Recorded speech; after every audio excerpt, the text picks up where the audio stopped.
అత్యంత ప్రమాదకరమైన విషయం ఏమిటంటే, ప్రమాదకరమైనటువంటి వ్యక్తి అజ్ఞానంలోంచి పుట్టిన మాటలు వినడం, అజ్ఞానంలోంచి పుట్టిన పుస్తకాలు చదవడం.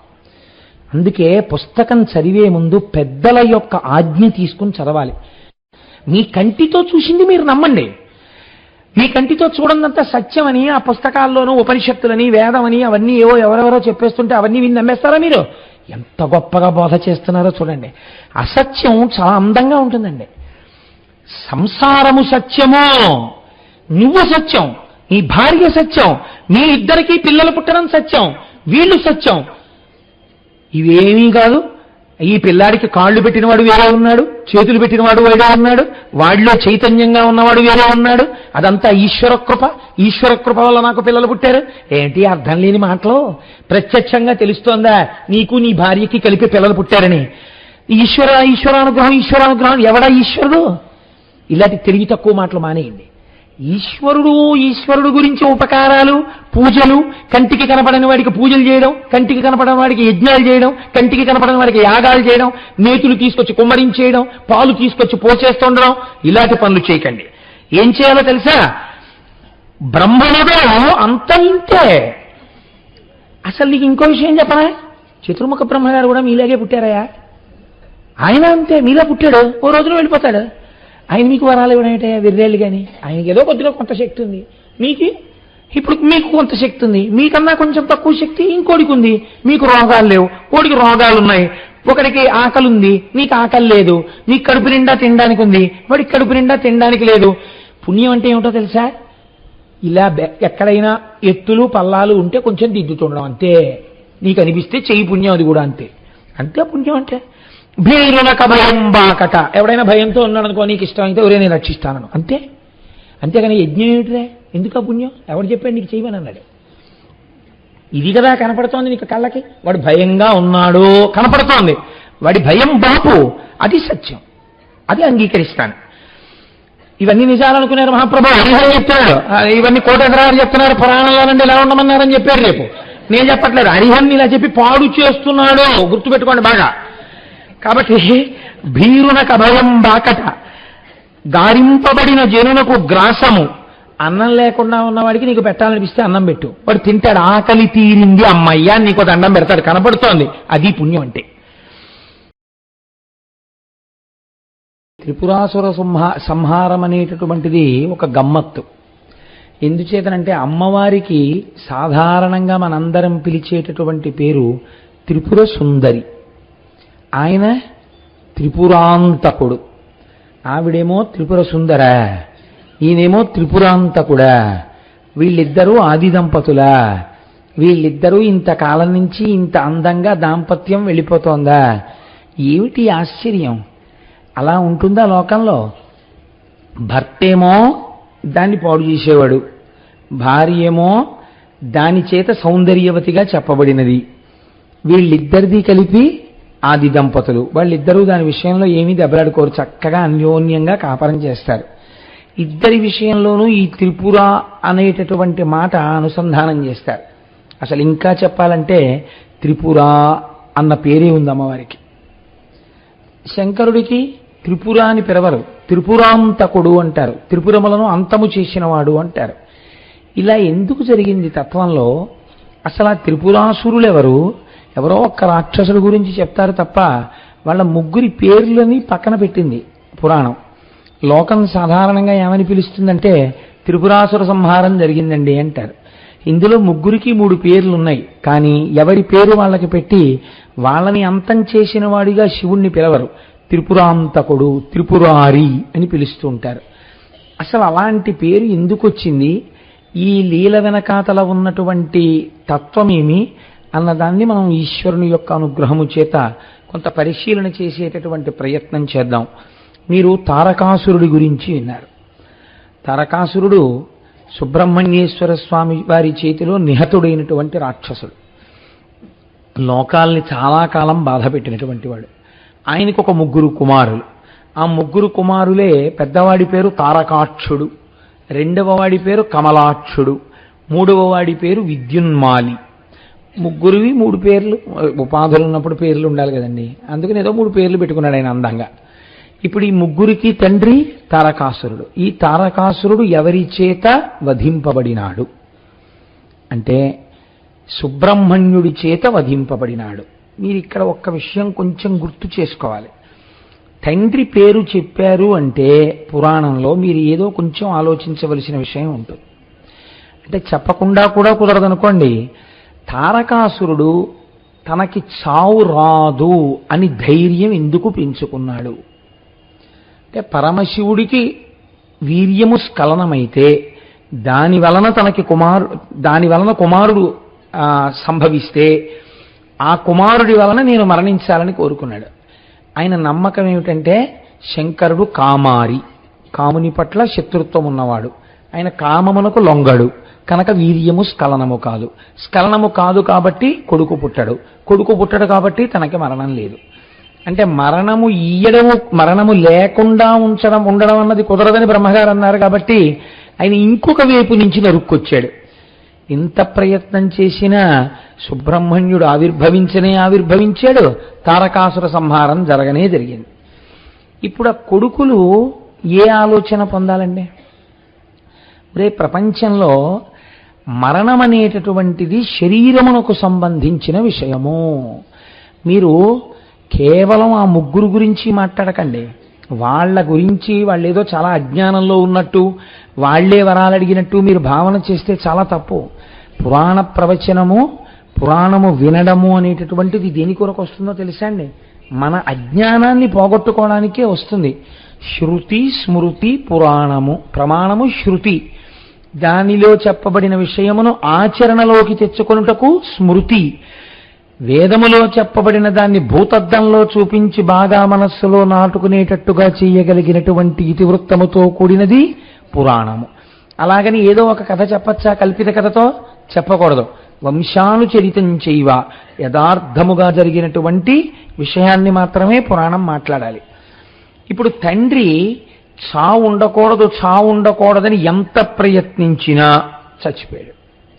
కాబట్టి కొడుకులకి ఏం తెలిసి రావాలి వెంటనే? అరే చూసావా, దేహం ఉండిపోవాలని మా నాన్న ఇంత తాపత్రయపడ్డాడు, ఉండనే లేదు, చచ్చిపోయాడు మా నాన్న. ఇదే మా తండ్రి చతుర్ముఖ బ్రహ్మగారు ప్రత్యక్షమైనప్పుడు, ఈశ్వర నీ అనుగ్రహము చేత నేను మళ్లీ పుట్టవలసిన అవసరము లేని జ్ఞానము నా యందు భాషించుగాక అనో, లేకపోతే విభీషణుళ్ళ నేను ఎప్పుడూ ధర్మము తప్పని స్థితి నాకు కలగాలను అడిగి ఉంటే ఇవాళ మా నాన్న చరిత్ర వేరొక రకంగా ఉండేది. మా నాన్న చివరి మెట్టెక్కాడు, కానీ అక్కడి నుంచి జారిపోయాడు. తపస్సు చేశాడు, చతుర్ముఖ బ్రహ్మగారిని ప్రత్యక్షం చేసుకున్నాడు. అడగకూడనిది అడిగాడు తప్ప అడగవలసినది అడగలేదు. ఇది మా నాన్న జీవితంలో పెద్ద పొరపాటని పిల్లలు గుర్తించాలి. అలా గుర్తిస్తే వాళ్ళు ఏమవుతారండి? వాళ్ళు చాలా ఉన్నతమైన మార్గానికి వెళ్తారు. ఇప్పుడు త్రిపురాసురులు అలా గుర్తించలేదు అంటూ కథ ప్రారంభం. మీరు త్రిపురాసురుల మీద మాత్రమే పెట్టి వాళ్ళేదో చాలా తప్పులు చేసిన వాళ్ళల్లా, మనం శౌనకాది మహర్షుల్లా, మనం ఏమీ తప్పు చేయని వాళ్ళల్లా మనం అనుకుండిపోయాం అనుకోండి, మనది తప్పే. ఇది చెయ్యకూడదు అని తెలిసాక చెయ్యకుండా ఉండని వాళ్ళెందరూ? ఎందుకు చేస్తాం? ఏ తప్పదులేండి, ఏదో భగవంతుడు చూసి చూడక వదిలేస్తాడు అని చేసేస్తుంటాం. అలా అయ్యో ఇలాంటి తప్పులు చేసినటువంటి వాళ్ళు అలాంటి ఫలితాలు అనుభవిస్తున్నారని మీకు తెలిసి మీరు ఆ తప్పుని ఏదో ఒక రకమైనటువంటి నచ్చ చెప్పుకునే రీతిలో మనస్సుకి కొనసాగించడాన్నే మనం ఇష్టపడతాం. ఎందుకు ఇష్టపడతాం? కారణము కేవల అజ్ఞానము. శరీరము తోడి ఉన్నటువంటి సంబంధాల్ని దృష్టిలో పెట్టుకుని మనం ఈ రకమైన పనినే చేస్తాం. పురాణం మన మీద పెట్టకుండా అందంగా ఎత్తి చూపిస్తుంది. ఒక్కొక్కరు తన మీద ఉన్న పెద్దలు చేసిన తప్పు చూస్తారు, చూసి దిద్దుకుంటారు వెంటనే. కొడుకు అలా ఉండడు. హిరణ్యకశిపుడు చాలా నేరం చేసినటువంటి వాడు, కానీ లీలావతి గర్భంలో ఉండగా విన్నాడు నారదుడు. కానీ ప్రహ్లాదుడు చేశాడా తప్పు? చెయ్యలేదు. తన ముందు వాడు చేసింది చేయలేదు, తన తరువాతి వాడు చేసినప్పుడు కూడా వచ్చి ఈశ్వరుడితో అదే చెప్పాడు. బలిచక్రవర్తిని కట్టేస్తే ప్రహ్లాదుడు వచ్చాడు. వచ్చి ఆయన ఒక మాట అంటాడు, ఇతనికి ముందు నీవింద్ర పదంబిచ్చి నేడు తిప్పుటయును నెరయ మేలు మోహనాహంకృతి గర్వాంధతమస వికారంబు దాని మాన్పి కరుణ రక్షించుటయు కాక శిక్షించుటే తత్వజ్ఞునకు మహేంద్రత్వమేల నీ పాదకమలంబు నియతి కొల్చిన తాని పోలునే సురరాజ్య భోగపరత గర్వమే పార కన్నులు కనరావు చెవులు వినరావు చిత్తంబు చిక్కుపడును సేవలన్నీయు మరచు నీ మహిమమాన్పి మేలు చేసితివి నీ మేర మెటి చూపి అంటాడు. ఎందుకయా దిక్కుమాలిన పదవులు, ఎందుకయా దిక్కుమాలిన రాజ్యాధికారాలు? చాలా బిజీగా ఉన్నానని తిరిగేస్తూ కాలం గడిచిపోయి నీ సేవలన్నీ మరిచిపోయి నీకు నమస్కారం చేయడం మర్చిపోయి ఇచ్చిన జీవితం వెళ్ళిపోయిన తరువాత మళ్ళీ అధోలోకాలకు వెళ్ళిపోవడానికి పనికొస్తోందేమో కానీ ఇది ఏం ఉద్ధరిస్తుందయా? నీ పాదకమలంబు నియతి కొల్చిన దాని పోలునే సురరాజ్య భోగపరత. నీ పాదములను పట్టి నమ్మి పూజ చేసి పరవశించిపోయేటటువంటి వాడికి దేవేంద్ర పదవి మాత్రం సరిపోతుందా? వాడు ఎంత అదృష్టవంతుడయ్యా, ఎంత ఆనందంగా ఉంటాడయ్యా. నీ పాదములను నమ్మి జీవించిన వాడెవరో వాడు కదా అదృష్టవంతుడు. ఎవరికి కావాలి ఈ పదవులంటాడు అని బలిచక్రవర్తిని రక్షించాడు. ఒక్కొక్కడు తనకి ముందు జరిగిన పొరపాట్లని తాను ఆదర్శంగా తీసుకోకుండా ఇప్పుడు మనం ఆ చరిత్రలో ఉన్నటువంటి నీతిని ఆదర్శంగా తీసుకొని తన జీవన పథాన్ని దిద్దుకుంటాడు. దీనికోసమే మీకు పురాణము యొక్క ప్రధాన ప్రయోజనము. ఒకే పొరపాటు చేస్తూ ఆ పొరపాటు యొక్క అనుషంగిక ఫలితములు ఎలా ఉంటాయో, చిట్ట చివరికి దాని ఫలితాలు ఎలా ఉంటాయో చూపించడానికే మీకు 1కి 10 మార్లు ఇవే కథలు ఆవిష్కరింపబడతాయి. మీరు చూడండి, భక్తుడైతే రక్షణ, విరుద్ధ మార్గంలో వెళ్ళిన వాడైతే శిక్షణ. అంతే, 2 ఫలితాలు. ఏ కథ చెప్పినా ఇదే. తారకాసురుడు అలా మరణించాడు. ఆయన 3 కొడుకులకి బుద్ధొచ్చిందని మీరు అనుకుంటున్నారా? రాలేదు. వాళ్ళు 3 మళ్ళీ వెళ్ళి చతుర్ముఖ బ్రహ్మగారి కోసం తపస్సు మొదలుపెట్టారు. చాలా గొప్ప తపస్సు చేశారు. అందులో ఉగ్ర తపస్సు. చతుర్ముఖ బ్రహ్మగారు ప్రత్యక్షమయ్యారు. ఏం కావాలి మీకని అడిగారు. అంతే, స్టీరియో. మీరు వింటున్నారు కదా, ఎన్ని మాటలు ఎన్ని పురాణాలు చెప్పినా అంతే, అదే కోరిక. ఏమిటా కోరిక? మేము చచ్చిపోకూడదంటే ఏది చచ్చిపోవాలి? చచ్చిపోయేటట్టు అసలు చావు లేనిదేదో అది చావదో. పాపం బ్రహ్మగారు మళ్ళీ చెప్తారు, ఆత్మకి చావు లేదు, శరీరము చావకుండా ఉండలేదు. కాబట్టి నువ్వు ఏది చావకూడదంటున్నావు? ఇదే చావకూడదంటున్నాను. అప్పుడు ఆయన అంటారు, నువ్వేం చూస్తున్నావు? పుట్టినప్పటి నుంచి నీ కళ్ళ ముందు కనపడినటువంటి అనేక పదార్థములు వెళ్ళిపోవడం నువ్వు చూశావా? నీ తండ్రి గారికి తద్దినం పెట్టావా? నీ తల్లి గారికి తద్దినం పెడుతున్నావా? నీ తాతగారికి తద్దినం పెట్టావా? కొన్ని ఫోటోలు చూసినప్పుడు వీళ్ళు రాజ్యాలు ఏలేరు, వీళ్ళు వెళ్ళిపోయారని చదువుకుంటున్నావా? వాళ్ళు వెళ్ళిపోయినప్పుడు పట్టికెళ్ళినదేం లేదు, వాళ్ళు దోషుడి చితాభస్మం అయిపోయారని చదువుతున్నావా? వాళ్లతో వెళ్ళినవి పాపపుణ్యములే అని శాస్త్రవచనం పలుకుతుండగా వింటున్నావా? గత జన్మల యొక్క కర్మల యొక్క ఫలితములను ఎంత భయంకరంగానూ అనుభవిస్తున్న కొన్ని ప్రాణులను లోకమునందు చూస్తున్నావా? మరి ఇన్ని చూసి కూడా నేను ఉండిపోతానని అంటావేంటి? దేహంతో ఉంటానంటావేంటి? ఇది జగత్తు యొక్క ధర్మము. పంచభూతములతో తయారు చేయబడిన ఈ శరీరము జగత్తులో అంతర్భాగం. ఇది వచ్చినది, దీనికి వచ్చిన తేదీ ఉంది. వచ్చిన తేదీ ఉంది కాబట్టి దీనికి వెళ్ళిపోయే తేదీ ఉంది. అది నీకు తెలియకపోవచ్చు, ఈశ్వరుడికి తెలుస్తుంది. ఆయన ఒకనాడు దీన్ని మళ్ళీ బ్రహ్మాండంలోకి కలుపుతాడు. ఎందుకంటే నీలాగే మళ్ళీ ఒక ఉపాధితో రావాలని కోరుకుంటున్న వాళ్ళు కొన్ని కోట్ల మంది ఉన్నారు. వాళ్ళు నీటి బిందువులను ఆశ్రయించి భూమి మీద పడుతూ ఉంటారు. ఉపాధి యొక్క గొప్పతనం ఉపాధి ఉండగా తెలియకపోవడం మాయలో అంతర్భాగం. మీకు ఇది ఒక చాలా ఆశ్చర్యంగా ఉంటుందండి. చాలా కష్టపడి 2 సంవత్సరాలు ఎంసెట్కి ప్రిపేర్ అయినటువంటి పిల్లవాడి యొక్క జీవితం అంతా దేని వలన నిర్ణయింపబడుతుంది? 3 గంటలు ఎంత బాగా రాస్తాడన్న దాని మీదే ఉంటుంది. 3 గంటలు చాలా బాగా రాశాడనుకోండి, గురి కుదిరి అంతే, వాడికి ఎంసెట్ రిజల్ట్స్ డిక్లేర్ అయిన తర్వాత మొదటి 50 ర్యాంకుల్లో ర్యాంక్ వచ్చిందనుకోండి, వాడికి హాయిగా కోరుకున్న కాలేజీలో కోరుకున్న బ్రాంచ్ దొరుకుతుంది. ఆ తర్వాత క్యాంపస్ సెలక్షన్లో పెద్ద కంపెనీలో ఉద్యోగం వస్తుంది. ఉద్యోగం వచ్చిన తర్వాత వాడు కారులో తిరుగుతుంటాడు. వీడికన్నా తెలివైన వాడే. ఆ 3 గంటలు వీడిలా పరీక్ష కూర్చోగానే వీడికి ఇష్టమైన పాటలు వీడి దురదృష్టవశాత్తు పక్కనే ఉన్న కళ్యాణ మండపంలోంచి వినపడుతున్నాయి. వీడి దృష్టి అంతా దాని మీదకి వెళ్ళింది అంతే.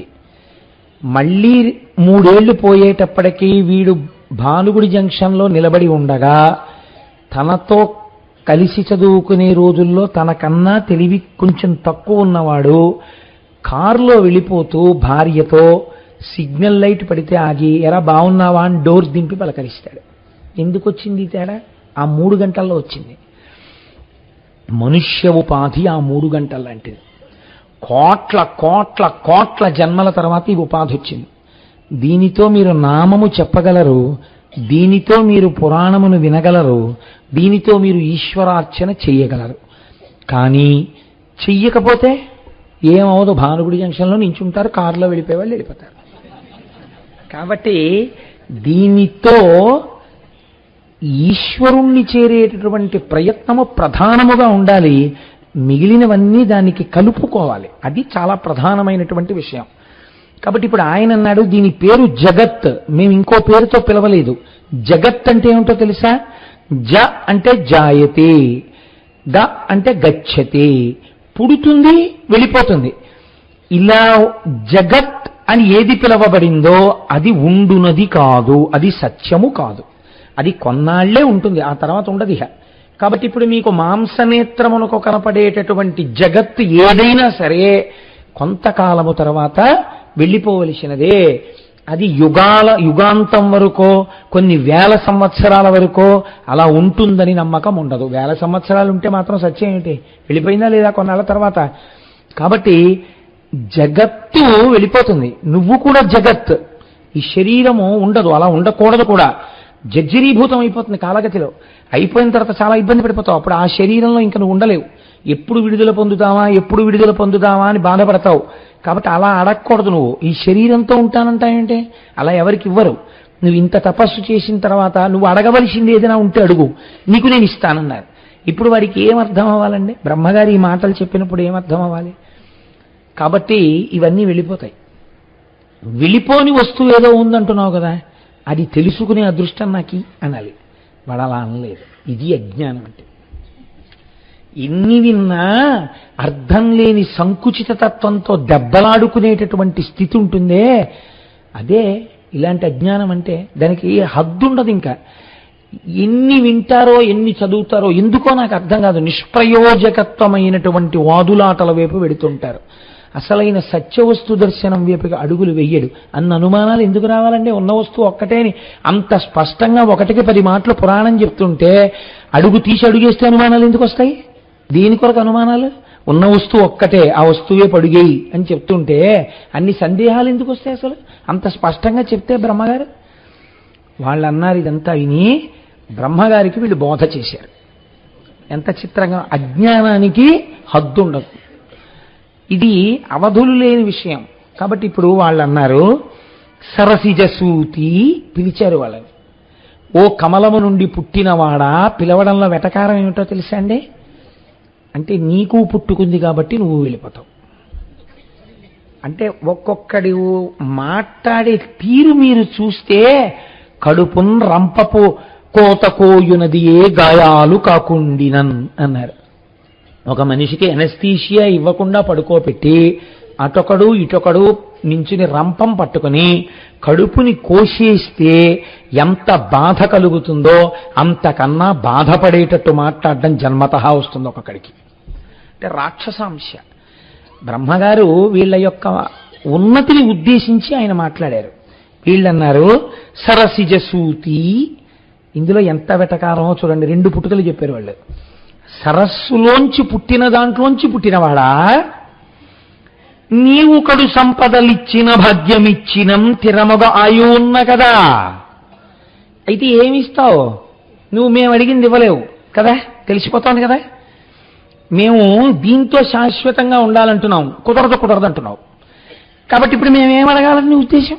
అంటే చూడండి, ఒక్కొక్కడు ఎన్ని విన్నా ఎంత విన్నా చెప్పిన విషయం అర్థం చేసుకోవడం కాదు, అర్థం లేని విషయాలు తీసుకొస్తారండి.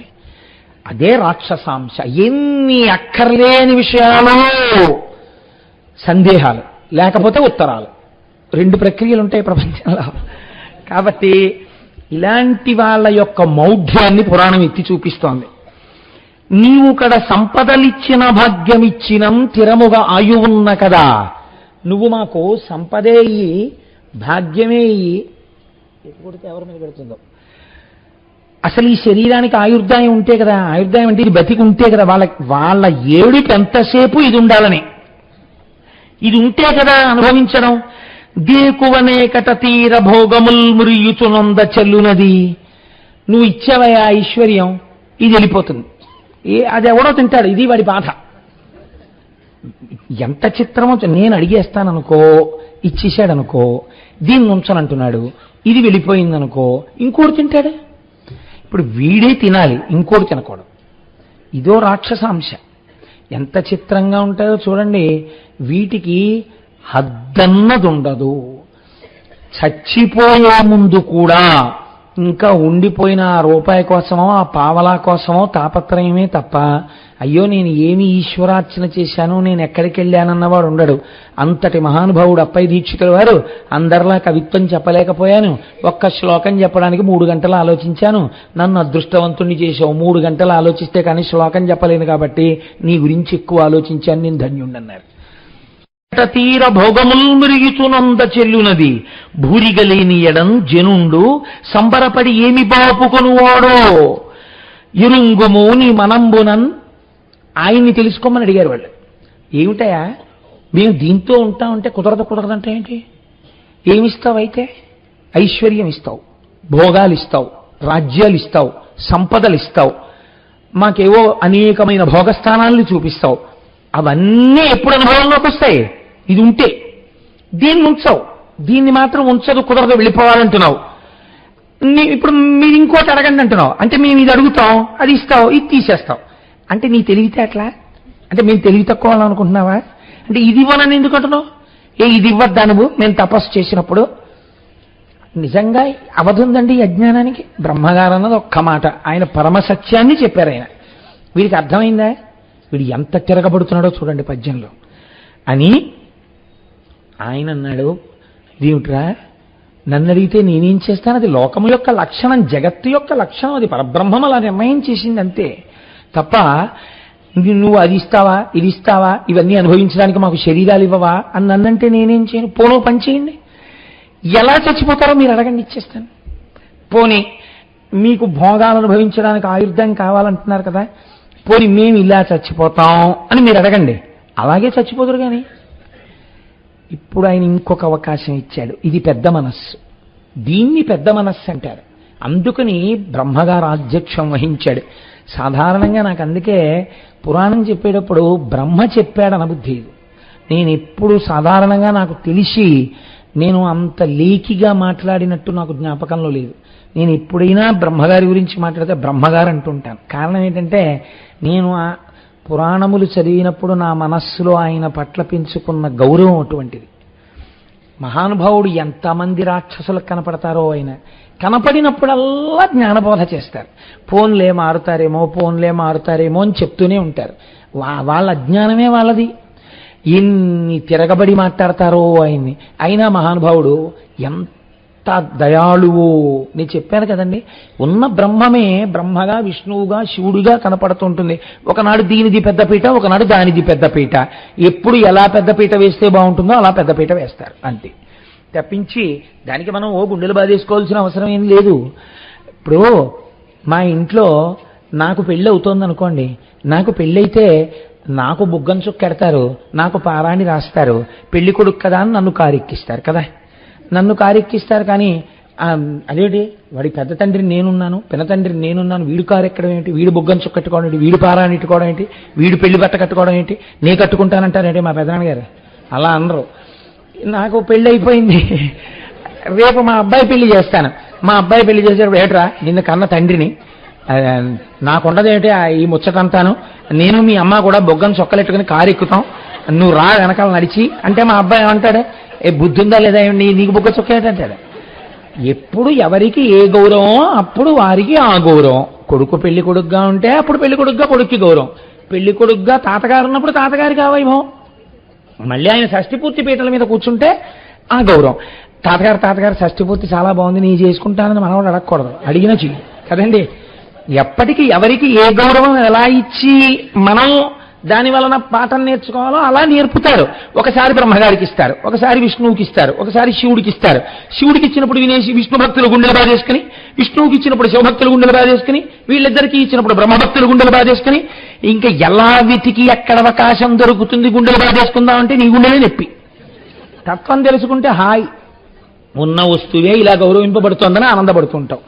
ఆనందపడ్డం నేర్చుకోవాలి జ్ఞానము చేత, అంతేగాని గుడ్డలు బాదుకోవడానికి పురాణ శ్రవణం వేదాంతం ఎందుకండి, దానికి ఏదో ఒక వంక చూసుకు బాదుకుంటూ ఉండొచ్చు కదా. కాబట్టి ఇప్పుడు వీళ్ళు నిష్కారణంగా గుడ్డలు బాదుకుంటే ఆయన అన్నాడు, బాబోయ్ ఎందుకు అలా బాధేసుకుంటారు, అలా బాధపడిపోకండి, చచ్చిపోతారన్నానే కదా ఇంత ఏడి చేస్తున్నారు మీరు, పోనీ మీరు ఎలా చచ్చిపోతారో చెప్పండి, అలా ఇస్తాను. ఎప్పుడు చచ్చిపోతారు ఇష్టం, స్వచ్ఛంద మరణం భీష్ముడికి ఇచ్చినట్టు ఇచ్చేస్తాను. అంత స్వచ్ఛంద మరణం ఉన్నవాడు మహానుభావుడు గనక తనంత తాను మనవలొచ్చి తాత ఇప్పుడు చచ్చిపోతావు అని అడిగితే ఫలానా విధంగా అయితే చచ్చిపోతాను రా అని చెప్పి చచ్చిపోయాడు ధర్మాన్ని నిలబెట్టడానికి. అది మహాపురుషుడు అనిపించుకున్నాడు. నువ్వే అడుగుపోని ఎలా చచ్చిపోతావు. ఇందులో మీరు బాగా వినండి, నేను ఎందుకు ఇంత నొక్కి చెప్తున్నానో తెలుసా అండి. మరణము తథ్యము అని అంగీకరించగలిగితే చాలా పాపాలు చేయడానికి మనిషి ఇష్టపడ్డాడు. ఎందుకో తెలుసా, దీంతో చేస్తావు ఇది వెళ్ళిపోతుంది, కానీ పట్టుకుని నువ్వెళ్ళాలి, తర్వాత జన్మలు నిర్ణయింపబడతాయి. ఎందుకది నాకు అక్కర్లే నేను జైన్ దీంతో అంటాడు కదండి. అలా అనలేదంటే పెద్ద రాక్షసత్వం అదే, ఇది ఉండిపోతుంది అనుకుంటూ ఉండడం, అక్కడ మొదలవుతోంది రాక్షసత్వం. అంత పాపానికి హేతు అదే.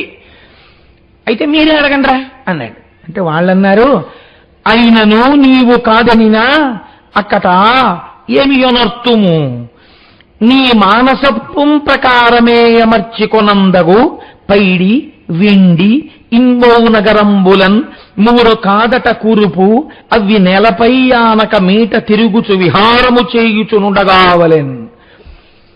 ఏం చేస్తాం, మా కర్మ, నీ గురించి తపస్సు చేశాం, నువ్వేదో ఉద్ధరిస్తావు అనుకున్నావు, వచ్చావు, ఏమన్నావు అని మీలో కోరుకుంటారా అంటున్నావు. అంటే ఏమిటి, ఇప్పుడు ఏదో ఆ రోజున మేము చచ్చిపోవాలి కదా, సరే తప్పదు, ఏం చేస్తాం, నువ్వు కాదన్న తర్వాత ఏదో అడగాలి కదా.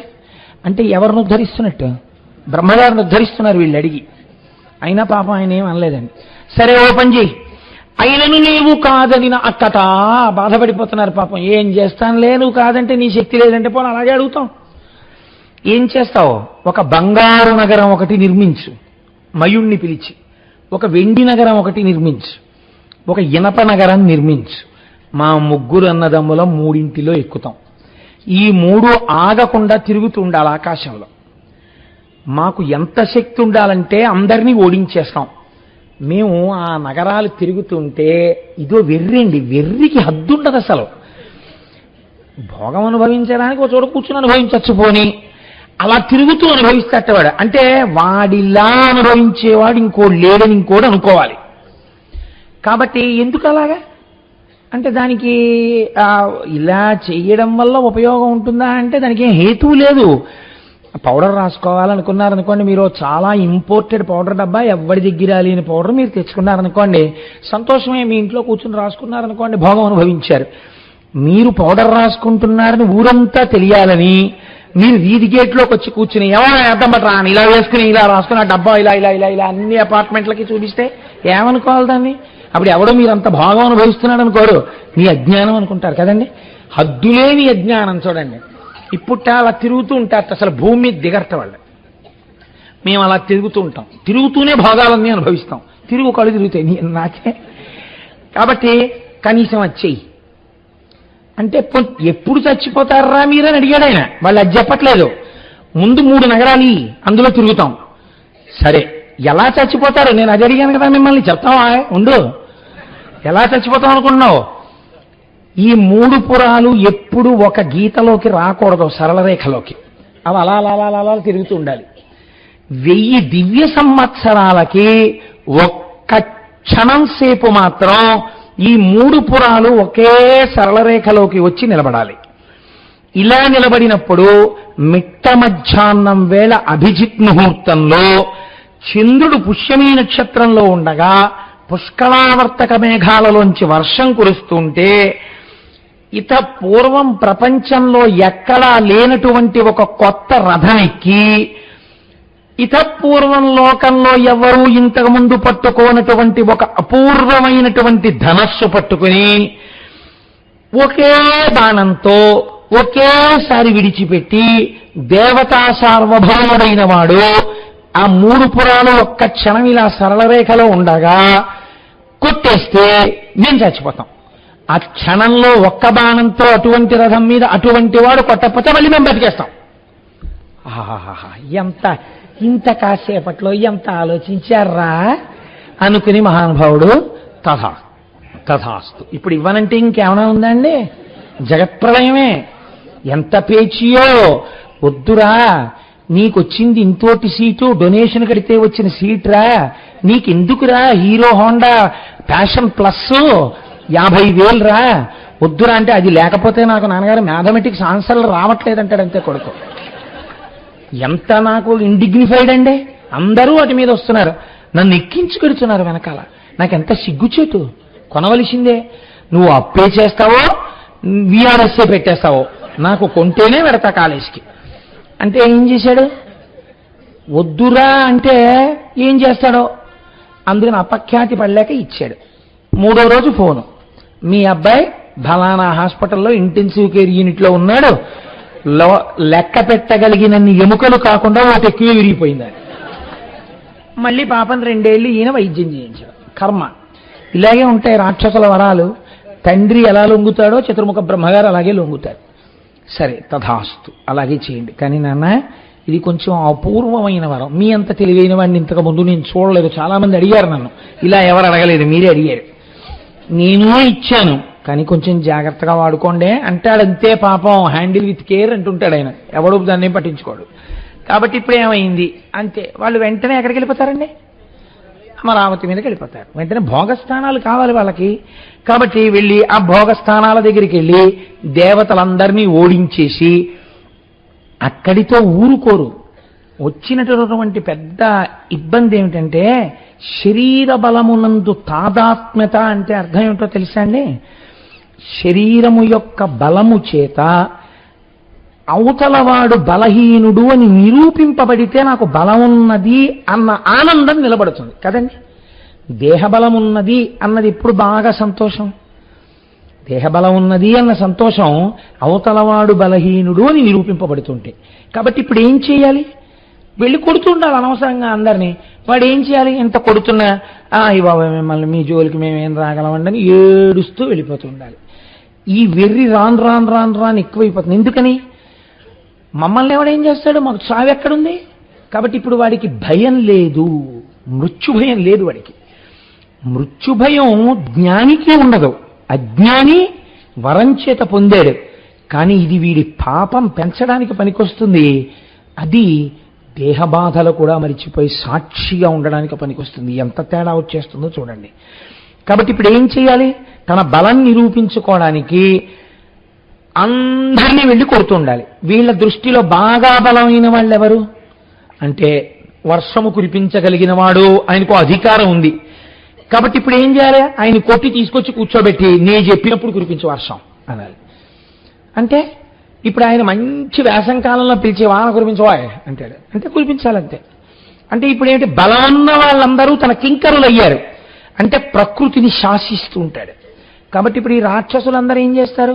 సూర్యుడిని పిలిచి నేను బయటికి వెళ్తున్నాను, నువ్వు అలా మందరంగా ఉండు, తప్ప వేడొచ్చిందో నీ పని చెప్తానంటాడు. వీళ్ళకి చావు లేదు కాబట్టి ఆయన కూడా చల్లబడిపోవాలి. చంద్రుణ్ణి పగటిపూట వచ్చి ప్రకాశించమంటాడు, సూర్యుడిని అస్తమించమంటాడు. చెయ్యాలంతే, తప్పదు. ఇవన్నీ ఏమవుతాయంటే లోకము యొక్క ప్రకృతికి విరుద్ధంగా ప్రారంభం అవుతుంది. ఇప్పుడు ఎందుకు బాధ కలుగుతుందంటే లోకము యొక్క నడువడి యొక్క రీతి మారిపోతుంది. ఋతువు అన్నదానికి అర్థం ఉండదు. ఇంకా ఈ ఋతువునందు ఈ ధర్మం జరగాలి, శిశిర ఋతువు, చెట్లు ఆకులు రాల్చాలి. వాడంటాడు నాకు నవవసంత శోభా విలసిత ప్రదేశంగా కనపడాలి, ఏ చెట్టు ఆకు రాలకూడదంటాడు. అంతే, అలాగే ఉండాలి. ఇప్పుడు సృష్టికి విరుద్ధమే కాదా అది? ఒక్కొక్కడిది ఒక్కొక్క చిత్రమైన కోరికలాగా. ఇప్పుడు వీళ్ళు దేవతలు దేనికి బాధపడతారు, ఎందుకు అడుగుతారంటే రాక్షస సంహారం చేయమని తాము చెయ్యవలసినటువంటి పనిని చెయ్యవలసిన సమయంలో చేసి లోకమును రక్షించగలిగిన శక్తి నిరుపయోగమవుతున్నది. వాడి భయానికి దుర్వినియోగం చేయవలసి వస్తోంది. చెయ్యవలసిన పనిని మాని చెయ్యకూడని పని చెయ్యవలసి వస్తోంది. ఇందుకు బాధపడి అడుగుతారు వాళ్ళు, అయా ఈ రాక్షస సంహారం చేయకపోతే మా ఈ అధికారములు పనికిరానివి అవుతున్నాయి, కాబట్టి ఆయన్ని తీస్తే మేము సక్రమంగా పనిచేయగలం అని అడుగుతారు. కాబట్టి ఇప్పుడు దేవతలు ఎవరిని అడగాలి? మళ్ళీ వెళ్ళి చతుర్ముఖ బ్రహ్మగారిని అడగాలి వాళ్ళు కూడా. ఎందుకని? ఆయనే ఇస్తారు వరాలు. కాబట్టి మళ్ళీ ఆయనకే తెలుసు ఏం జరుగుతుందో కూడా. అందుకని మళ్ళీ ఆయన దగ్గరికే వెళతారు. అందరూ కలిసి చతుర్ముఖ బ్రహ్మగారి దగ్గరికి వెళ్ళారు. వెళ్ళి, మహానుభావ మీరు వరం ఇచ్చేశారు, వాళ్ళు చాలా ఉద్ధతితో ఉన్నారు, లోకములను బాధ పెట్టేస్తున్నారు, ఎలా దీంట్లోంచి బయటపడడం, మమ్మల్ని అనుగ్రహించండి అని అడిగారు. అడిగితే ఆయన అన్నారు, వరము వారలకిడితి దెప్పరముగాగా వరబలంబు ఆత్మీయ బలము శంభు పూజన ఫలంబు ఏకమై పొంకమొప్ప అరిది వారల గెలువంగ నగునే మనకు. ఉన్నదున్నట్లు మాట్లాడుతుంటారు బ్రహ్మగారు. ఆయన ఒక కొత్త విషయాన్ని చెప్తున్నారు. ఉరే వాళ్ళ దగ్గర 3 బలాలు ఉన్నాయిరా ఇప్పుడు అన్నారు. 1వ బలం నేనిచ్చినటువంటి వరబలం, 2వ బలం సహజంగా వాళ్ళ శరీరాలకున్న బలం, 3వ బలం వాళ్ళు విపరీతమైనటువంటి శివపూజ చేస్తున్నారు. దాని చేత శివభక్తులై ఉన్నారు కాబట్టి శివుడి చేత రక్షింపబడుతున్నారు. కాబట్టి ఇప్పుడు 3 బలములు వారి యందు కలిసి ఉన్నాయి. ఉన్నప్పుడు మీరు నేను కలిసి వాళ్ళ మీదకి వెడితే వాళ్ళ చేతుల్లో మనం ఓడిపోతాం తప్ప వాళ్ళని మనం ఏం చెయ్యలేం. కాబట్టి ఇప్పుడు దీనికి పరిష్కారం ఎక్కడుంది? ఇంత శివభక్తులుగా వారు ఉన్నారు కనుక శివుడు అడ్డం వస్తే మీరు నేను ఏమీ చేయలేం. కాబట్టి దీనికి సమాధానం ఎక్కడి నుంచి రావాలి? శివుడి దగ్గర నుంచి రావాలి. కాబట్టి మనం శివుడి దగ్గరికి ఎడదాం పదండి. దేవతలే ధర్మం తప్పిపోయి ధర్మలోపం ఏర్పడితే తప్ప వాళ్ళు చంపరండి. అది ధర్మలోపం ఏర్పడకుండా నిగ్రహించుకోవడం మీ వంతు. కాబట్టి అలా కుదరదు. మనం శివుడి దగ్గరికి ఎడదాం పదండి అన్నారు. అందరూ కలిసి పరమశివుడి దగ్గరికి వెళ్ళారు. కైలాసం చేరారు. శంభో శంకర అని పిలిచారు. ఆర్తరక్షణ కళా సౌరంభునిన్ శంభునిన్ కదా. అలా పిలిచేటప్పటికి ఆయన పరిగెత్తుకొస్తాడు. ఏమైంది, ఎందుకు వచ్చారు మీ అందరూ, ఏం జరిగింది అన్నాడు. ఆయనకి తెలియక కాదు, ఒక మర్యాద అడుగుతూ ఉంటారు. ఎదురుగుండా కనపడిన వ్యక్తిని అయ్యా బాగున్నారా అంటాం. బాగున్నారా అంటే మీరు పడిపోయారా అని దాని అర్థం. అది ఒక మర్యాదతో కూడినటువంటి వాక్కు తప్ప అలాంటి వాటి యందు దోషాలు పట్టడం అది అజ్ఞానం తప్ప అది హాస్యం కూడా అవదు. అది ఒక రకమైనటువంటి పెడసరి హాస్యం అవుతుందంతే. కాబట్టి ఏమైందంటే శంకరుడి దగ్గరికి వెళ్ళి దేవతలందరూ అడిగితే ఆయన అన్నాడు, కృణ్యల పువ్వు దాల్చుదొరా కోవిదులారా ఇటుల్ కలంకగా జన్నే వగంతరంగుడు నిశాచర వీరులు భక్తులు ఎట్లు వారిని నశింపచేతునిక శ్రీపతి యొద్దకు పోయి చెప్పురా మిన్న ఏదేని మాయగొని మీ పరితాపము బాపు రూఢిగా. నిజమేనా? మీరందరూ చెప్పారు, మీ కష్టం నాకు అర్థమైంది. వాడు మిమ్మల్ని చాలా హింస పెడుతున్నారు ఆ ముగ్గురు, వాళ్ళని చంపవలసిందే. కానీ మీరు ఒక్కటి ఆలోచించండి, వాళ్ళు తెల్లవారి లేచిన దగ్గర నుంచి రాత్రి వరకు నా నామస్మరణ చేస్తుంటారు, నన్ను కొలుస్తూ ఉంటారు, నా పూజ చేస్తూ ఉంటారు. నా పూజ చేసి నన్ను నమ్మి ఉండడమే కదా భక్తి అంటే.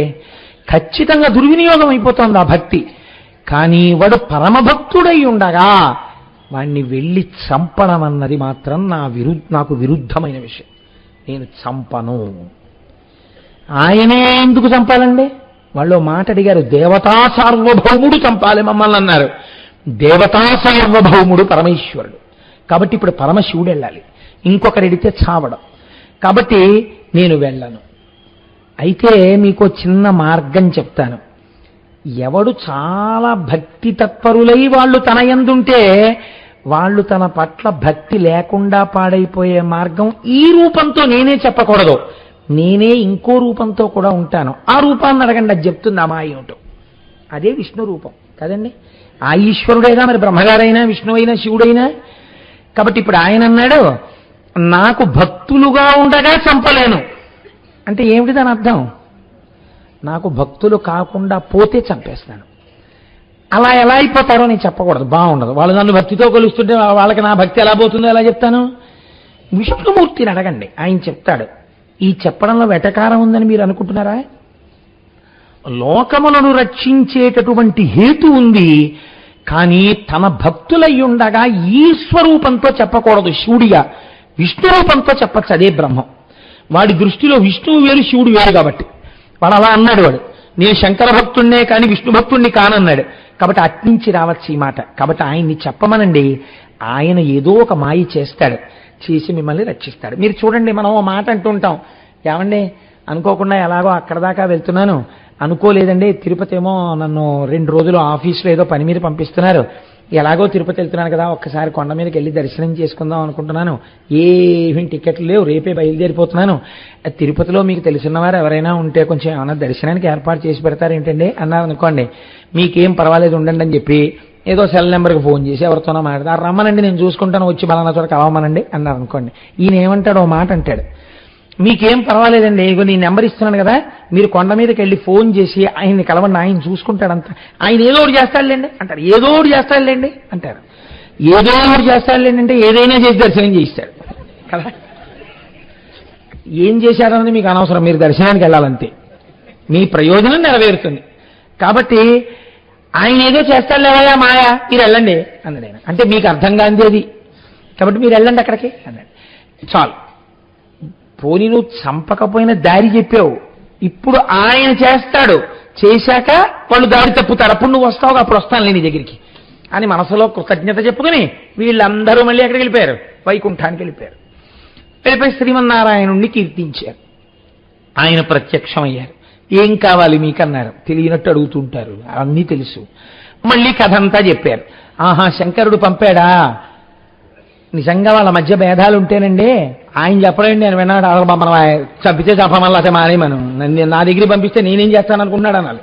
అలా వాళ్ళు ఏం అనుకోరు ఎప్పుడు. ఆయన చెప్పింది ఈయన వింటాడు, ఈయన చెప్పింది ఆయన వింటాడు, మధ్యలో మనకే లేనిపోయిన హడావిడి అంతా. కాబట్టి ఆయన ఏం చేశారు, ఓహో శంకరుడు పంపాడా, తప్పకుండా అయితే ఇలా కూర్చోండి అన్నాడు. కూర్చోమ్మని ఒక్క ఆలోచన చేసి, మనకి చూడండి ఈ సినిమాల్లో ఇలా అంటారు, అలా ఒక చిన్న మాయ చేశాడు ఆయన. మాయ చేయడం అంటే ఆయన ఏం చేశాడో మీకు తెలియకపోవడం అంతే కదండి.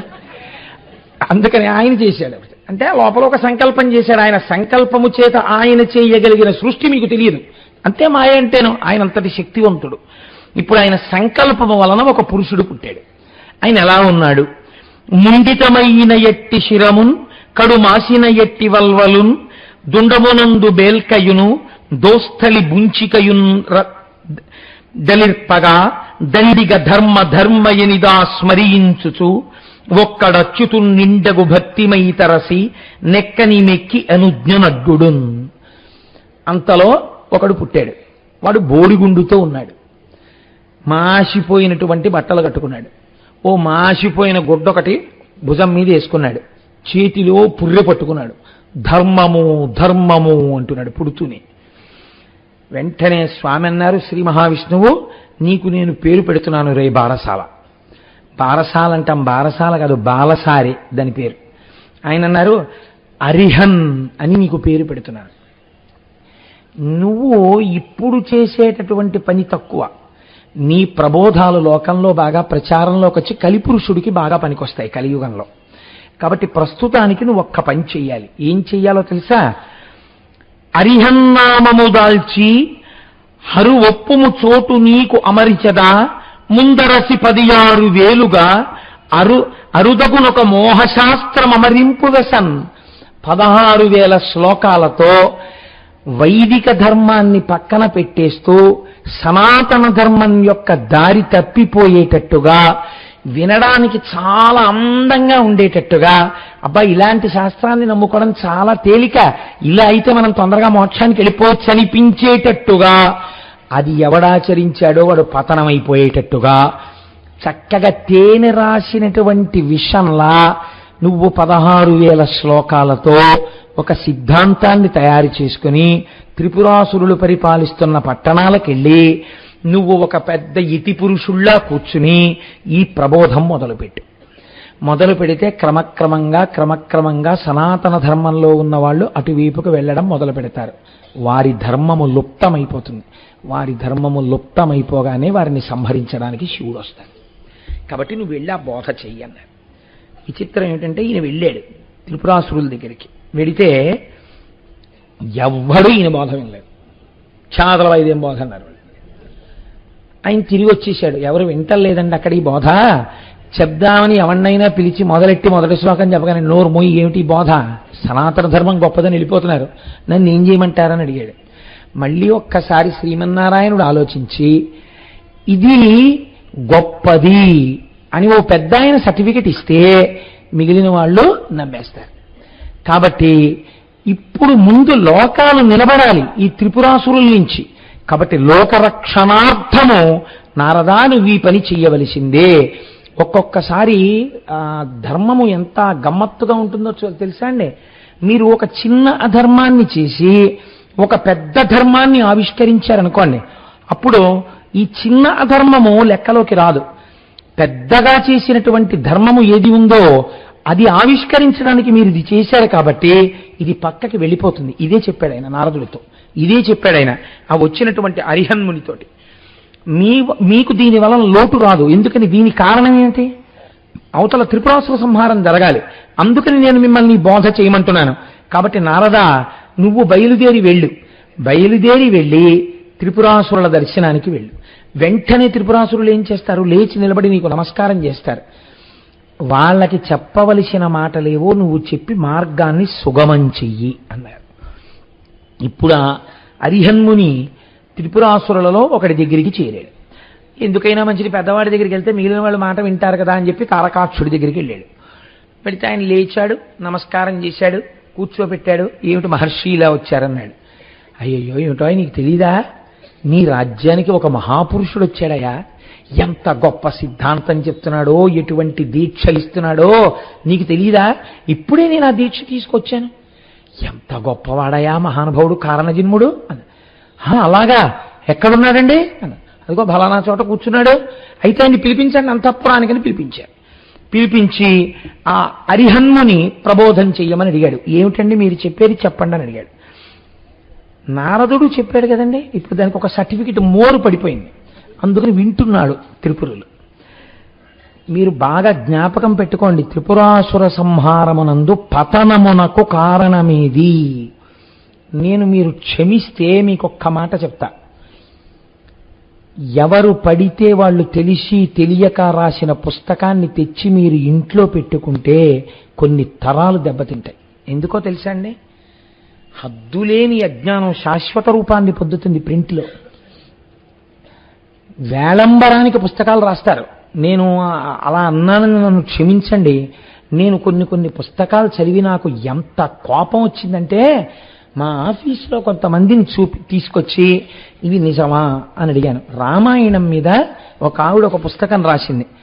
మీ అందరూ అనుకుంటున్నట్టుగా ఏదో విషంతోటో వృక్షంతోటో చెప్పిన ఆవిడ గురించి నేను మాట్లాడటం లేదు. ఈ మధ్యనే పబ్లిష్ అయింది ఆ బుక్. ఆ పుస్తకాన్ని నేను చదువుతున్నప్పుడు రామాయణంలో సీతా కళ్యాణం దగ్గర నుంచి రామచంద్రమూర్తి జననం దగ్గర నుంచి ఎన్ని అవాకులు చవాకులు రాశారో చెప్పలేను. రాసి ఆ సభాముఖంగా చెప్పడం కూడా నాకు ఇష్టం లేదు. ఎందుకు? అజ్ఞానం అని తెలిసి ప్రమాదం అని తెలిసి నేను ఆ బీజాలు చల్లడం. నేను నిజంగా నాకు ఒక ఆయన పెద్ద పేరు కూడా రాసి బహూకరించాడు ఈ పుస్తకం చదవండి అని. నేను అది చూసి చదవడం మొదలుపెట్టాను. ఒక 50 పేజీలు చదివేటప్పటికి కట్టలు తెంచుకుంది నాకు కోపం. ఆఫీసులో నాతో బాగా సన్నిహితంగా ఉండేటటువంటి వాళ్ళు కొంతమంది ఉన్నారు. వాళ్ళని పిలిచి నేను అండర్లైన్ చేసి ఈ పుస్తకం చదవండి అని అడిగాను. వాళ్ళు తెల్లబోయారు. ఎందుకంటే ఆ రోజుల్లో ఇక్కడ రామాయణ ప్రవచనాలు అయ్యాయి. ఏమంటే ఇంత దారుణంగా ఉంది ఏమిటంటే ఈ పుస్తకం అని అడిగారు. వాళ్ళు రామాయణం విన్నారు కాబట్టి, రామాయణం చదువుకున్నారు కాబట్టి తెలిసిందండి. రామాయణం చదువుకోని వాడు ఉంటాడు. నిజంగా రాముడు అటువంటి వాడు అనుకోడు, సీతమ్మ అటువంటిది అనుకోరు, లక్ష్మణుడు అటువంటి వాడు అనుకోరు. ఇది ఏ పిల్లలో చదువుతారు.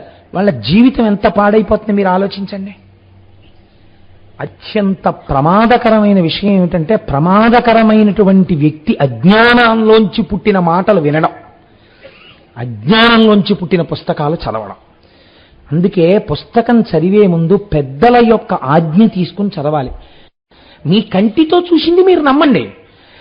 మీ కంటితో చూడందంతా సత్యమని ఆ పుస్తకాల్లోనూ ఉపనిషత్తులని వేదమని అవన్నీ ఏవో ఎవరెవరో చెప్పేస్తుంటే అవన్నీ విని నమ్మేస్తారా మీరు? ఎంత గొప్పగా బోధ చేస్తున్నారో చూడండి. అసత్యం చాలా అందంగా ఉంటుందండి.